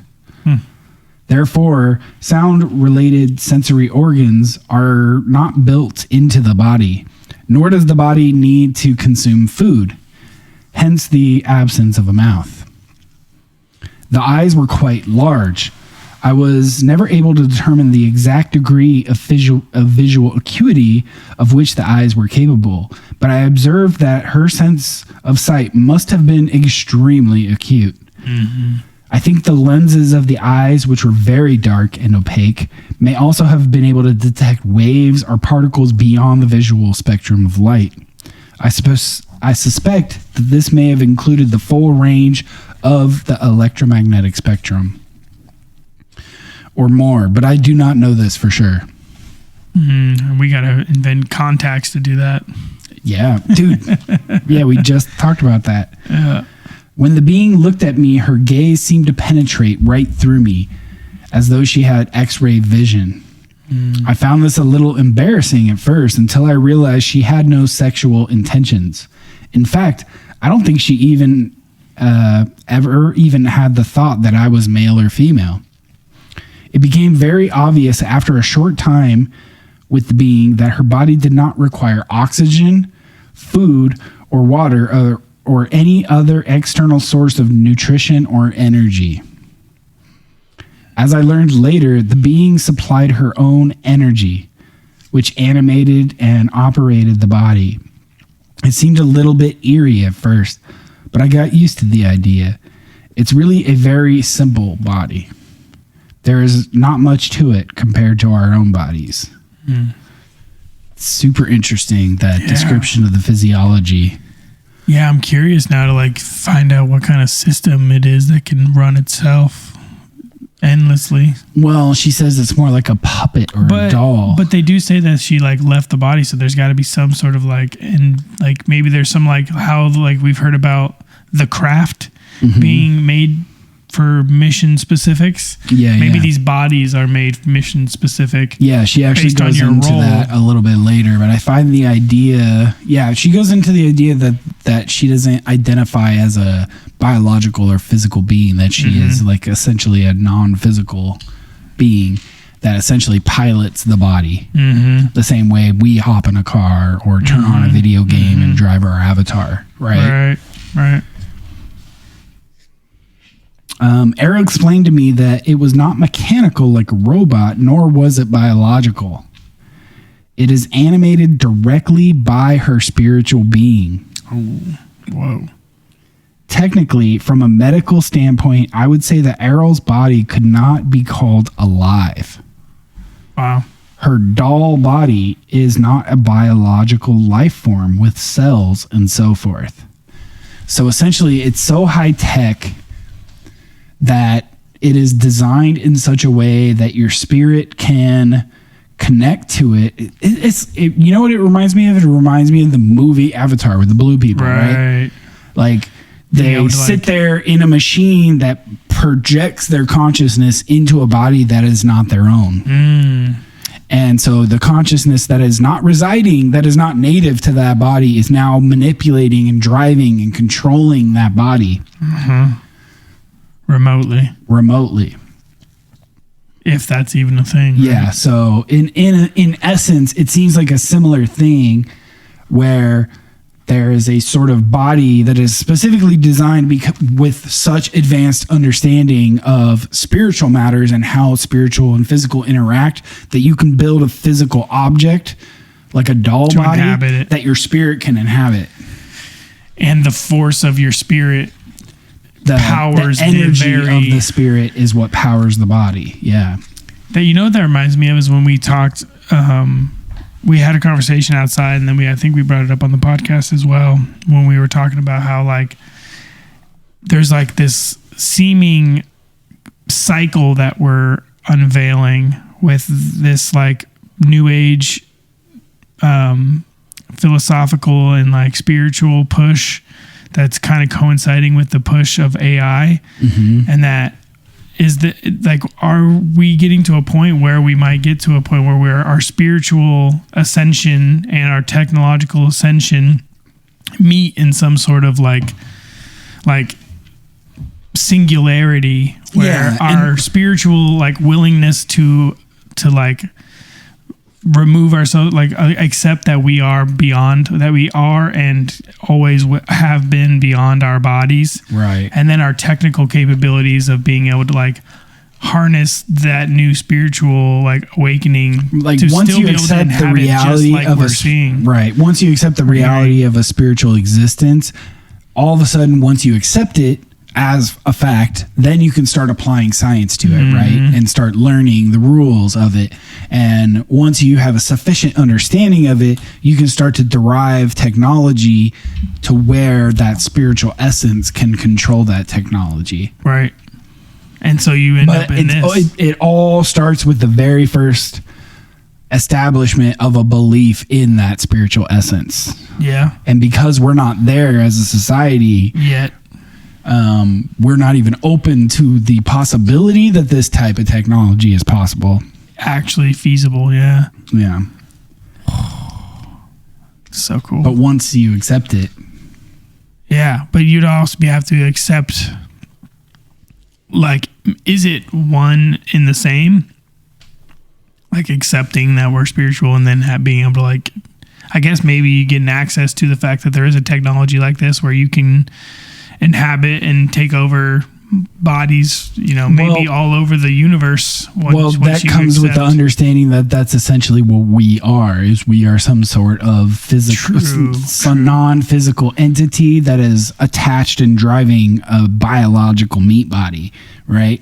But once you are sufficiently advanced, you can be like, well, I don't need that biological meat body. I'm going to create a meat body that's much more efficient and purpose-built. And maybe I have meat bodies in different parts of the universe and I can leave one and inhabit another at any given moment. Right. Like what we do when we dream, maybe. Sure. Anyway, I was going to, like, it's so fascinating like that. Like, do you think that it has to come from a spiritual point of view first and then the technology? Or do you think that it is possible that we get to a dystopian type of future where we are, maybe not dystopian, but a point in the future where we're so technologically advanced that we have the technology to take our consciousness out and put it into another thing, like a machine, and that is the catalyst for the awakening spiritually? Because if you can take your consciousness out of this body and put it into another, it begs the question of, was it ever attached to the body to begin with? Sure. Fully. Yeah. No, that's a great question, and I don't know the answer to that, because one would think that maybe once the technology of a brain transplant is possible, like if you can clone your own body, grow a younger version of it, and then transplant your current brain into it, like what types of side effects and disassociations and like all these things that could come with it, right? And then eventually, like the sci-fi idea of like uploading the pattern of your brain to a computer and then downloading it into a new like robotic body or something like you see in sci-fi type scenarios. Like, would that be the catalyst for our spiritual awakening? Well, those are the types of things that are going to answer the question, like, are you the pattern of neurons in your head, or are you something different? Right. I guess we'll find out. Maybe not us. Maybe our kids. Let's keep going here. All right.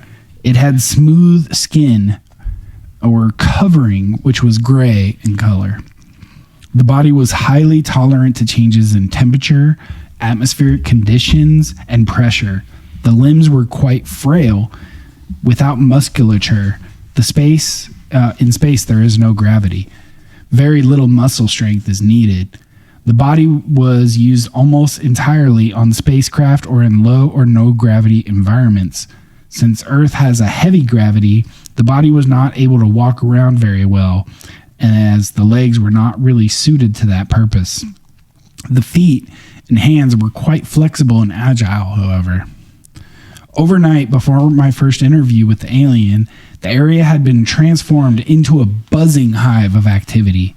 There were a dozen men working on setting up lights and camera equipment. A motion picture camera and microphone and tape recorder were also set up in the interview room. I don't understand why a microphone was needed, since there was no verbal communication possible with the alien. There was also a stenographer and several people busily typing on typewriters.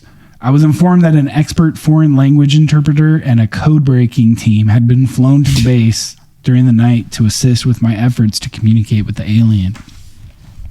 This starts to looking like the movie Arrival. Oh, yeah.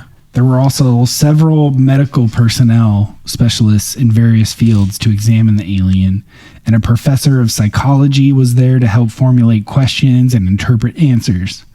As I was just a nurse, I was not considered to be a qualified interpreter, even though I was the only one out there who could understand anything the alien was thinking. There were many subsequent conversations between us. Each interview resulted in an exponential increase in understanding between us, as I will discuss later on in my notes.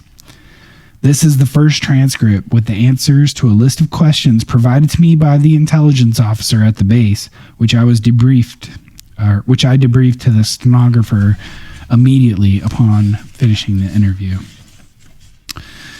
This stuff should go pretty quick. I mean, we're pretty much at time, but I think we do this first interview. Yeah, how many pages you got? A couple pages? It's a few pages, but it's like wide spacing and stuff. Like, it should be pretty quick. All right, let's go. All right. That would be such a tease just to like stop right before the first interview. All right. We could tease them. We could. Top secret. So now we're in the new font here with the official interview transcript. Okay. Top secret. Official transcript of the U.S. Army Air Force, Roswell Army Airfield, 509th Bomb Group, subject alien interview, 9th of July, 1947. Question. Are you injured? Answer. No. Question. What medical assistance do you require? Answer. None. Question. Do you need food or water or other sustenance? Answer, no. Question, do you have any special environmental needs such as air temperature, atmospheric chemical content, air pressure, or waste elimination? Answer, no, I am not a biological being. Question, does your body or spacecraft carry any germs or contamination that may be harmful to humans or any other Earth life forms? Answer, no germs in space.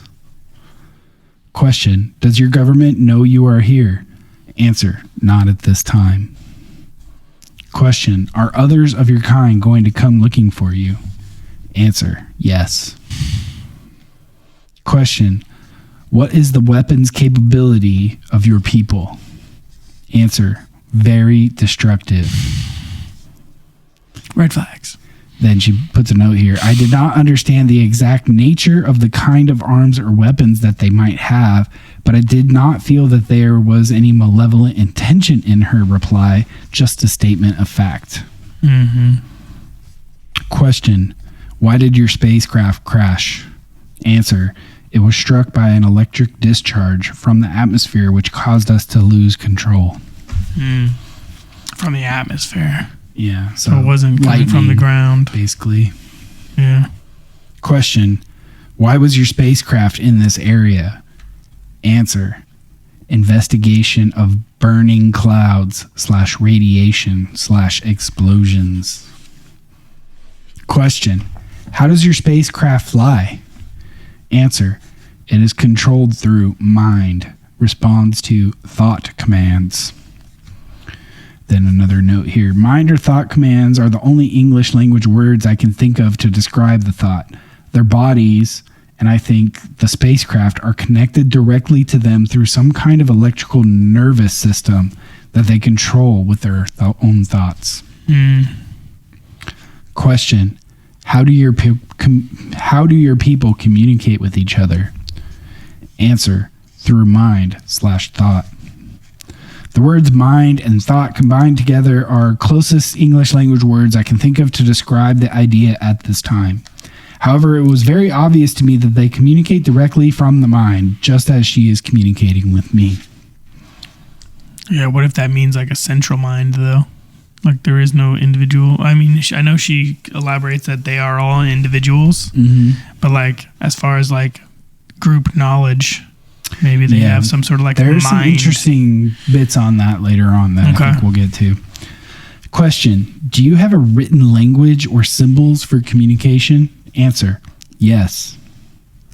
Question, what planet are you from? Answer, the home / birthplace world of the domain. Since I'm not an astronomer, I have no way of thinking in terms of stars, galaxies, constellations, or directions in space. The impression I received was of a planet in the center of a huge cluster of galaxies that is to her like home or birthplace. The word domain is the closest word I can think of to describe her concept, images, and thoughts about where she is from. It could just as easily be called the territory or the realm. However, I am sure that it was not just a planet or solar system or a cluster of stars, but an enormous number of galaxies. Question, will your government send representatives to meet with our leaders? Answer, no. Question, what are your intentions concerning Earth? Answer, preserve / protect property of the domain. Question, yeah. That's interesting. But yeah. I want to hear her elaborate on that. Question, what have you learned about Earth governments and military installations? Answer, poor / small, destroy planet. That's spot on. Ominous. Well, that's what better description of our military and governments. Question, why haven't your people made their existence known to the people of Earth?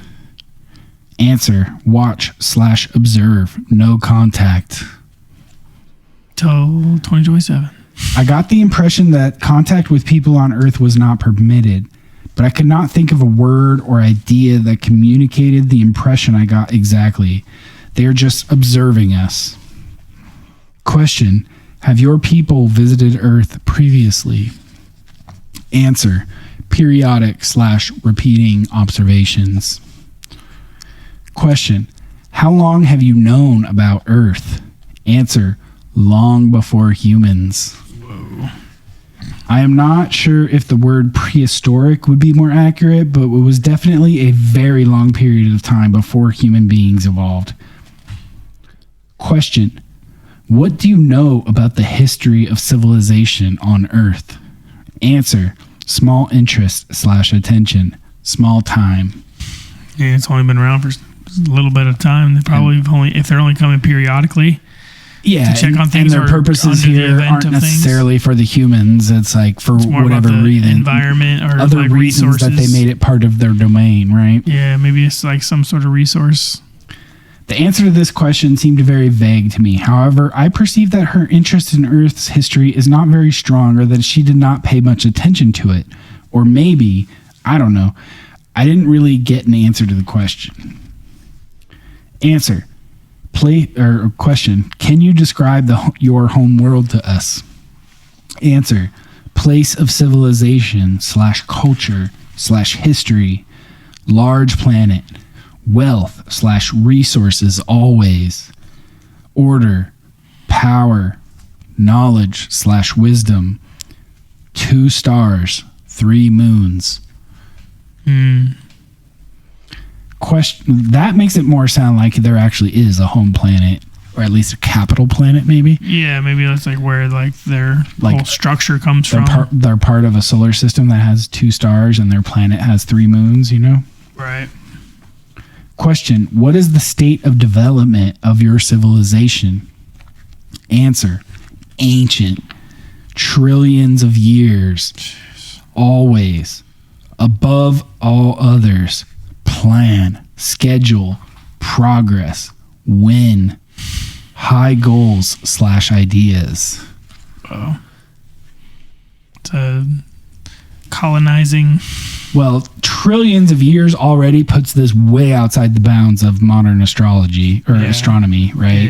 Where we think the universe is only, 13.8, 14 billion years old, right? Right.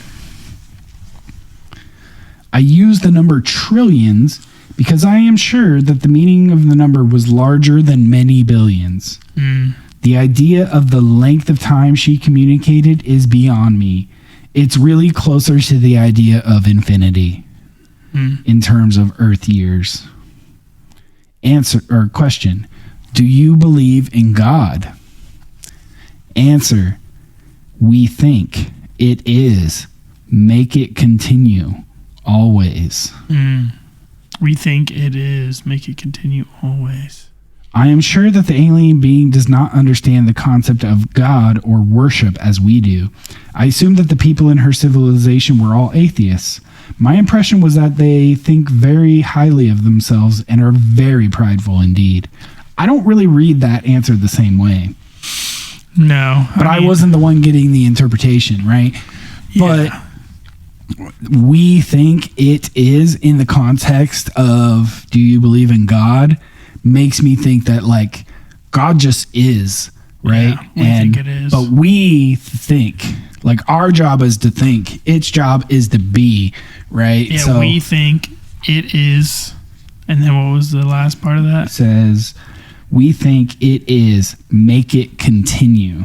Yeah. Always. It is. So like our job is to continue the existence as these beings in this existence, right? But its job is to just be. Always. Yeah.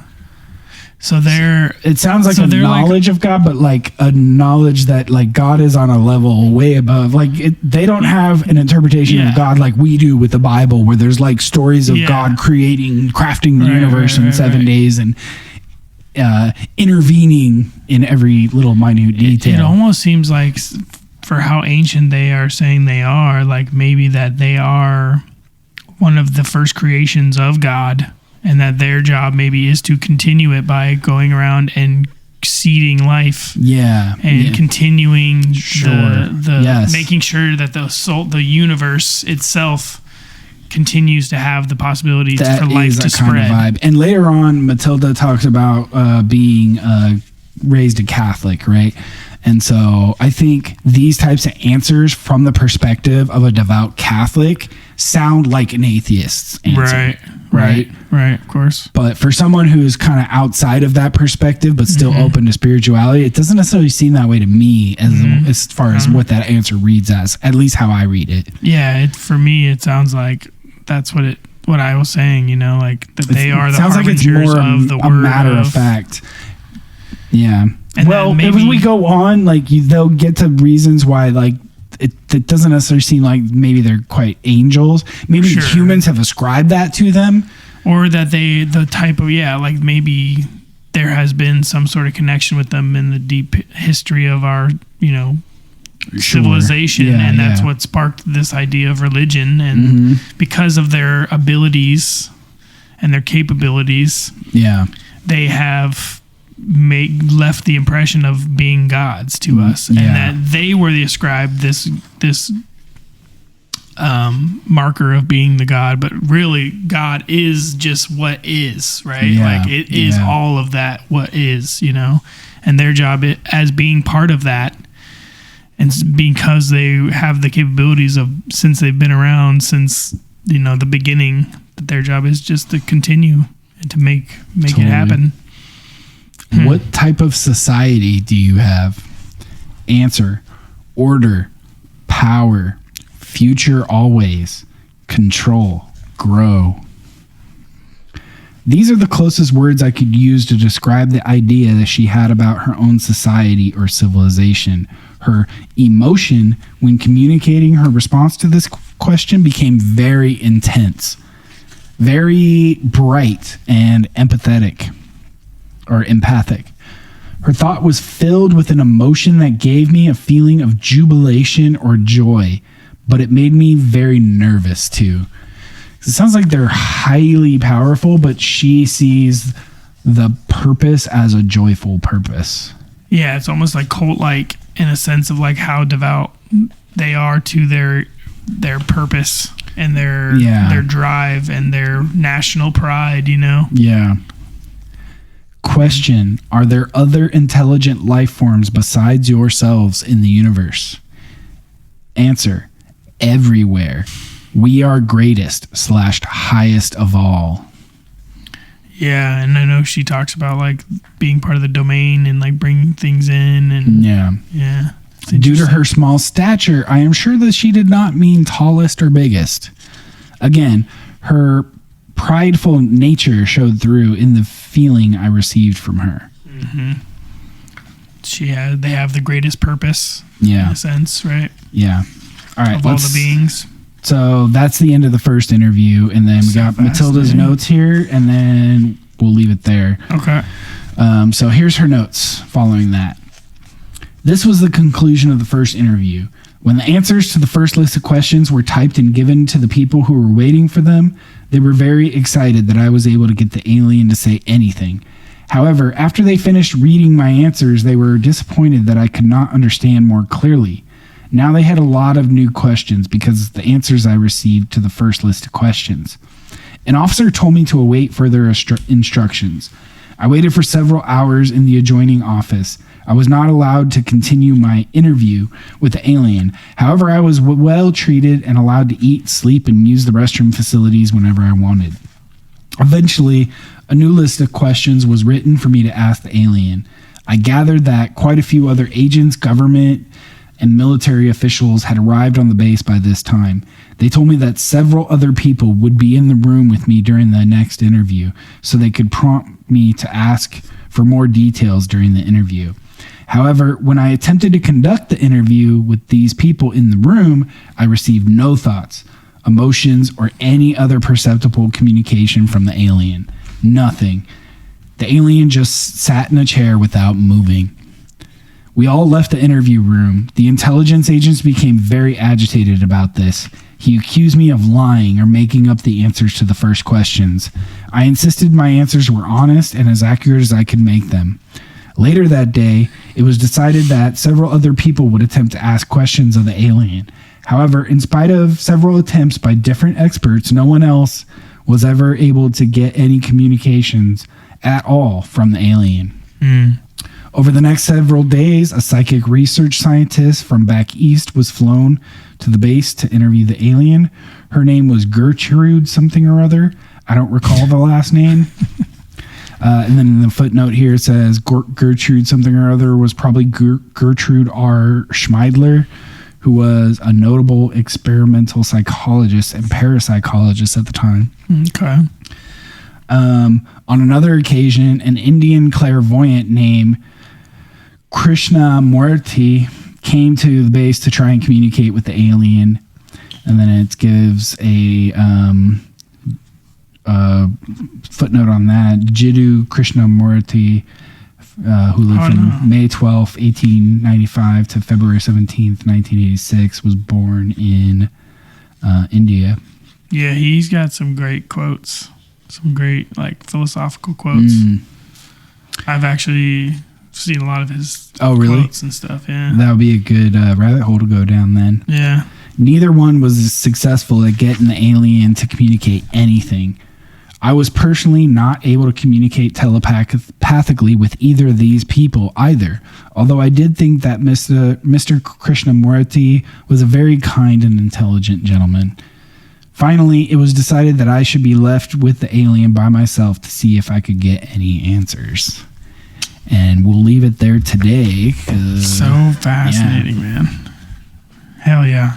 I'm excited to go down this rabbit hole with y'all. And if you guys got some insights, or maybe you've read this before and you've got some thoughts on context, or any context you may have researched afterwards, please reach out to us. Totally. And as far as all the stuff we talked about in the first half of the show, well, I guess the first third of the show, really. Now we've got like an hour and a half here now. We almost did a whole other podcast. But yeah, we got like a long episode here, so if you watch to the end, we really appreciate it.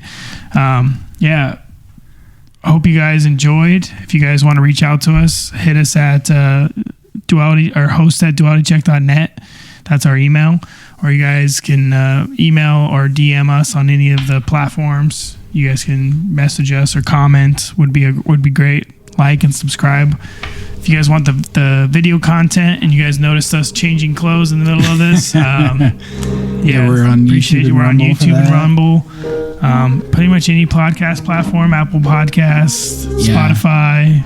If you could do us a favor and help us grow by commenting or subscribing on YouTube or Rumble, or if you're listening on Apple Podcasts, give us a review the podcast. Yeah. If you're listening on Spotify, you can also comment on each podcast episode. Yeah, we'll read those aloud at the beginning of our episodes. Yeah, we definitely is take a legend all for that. the Our sister loves feedback to and writing. So appreciate y'all listening. See you guys next time. Adios. Later.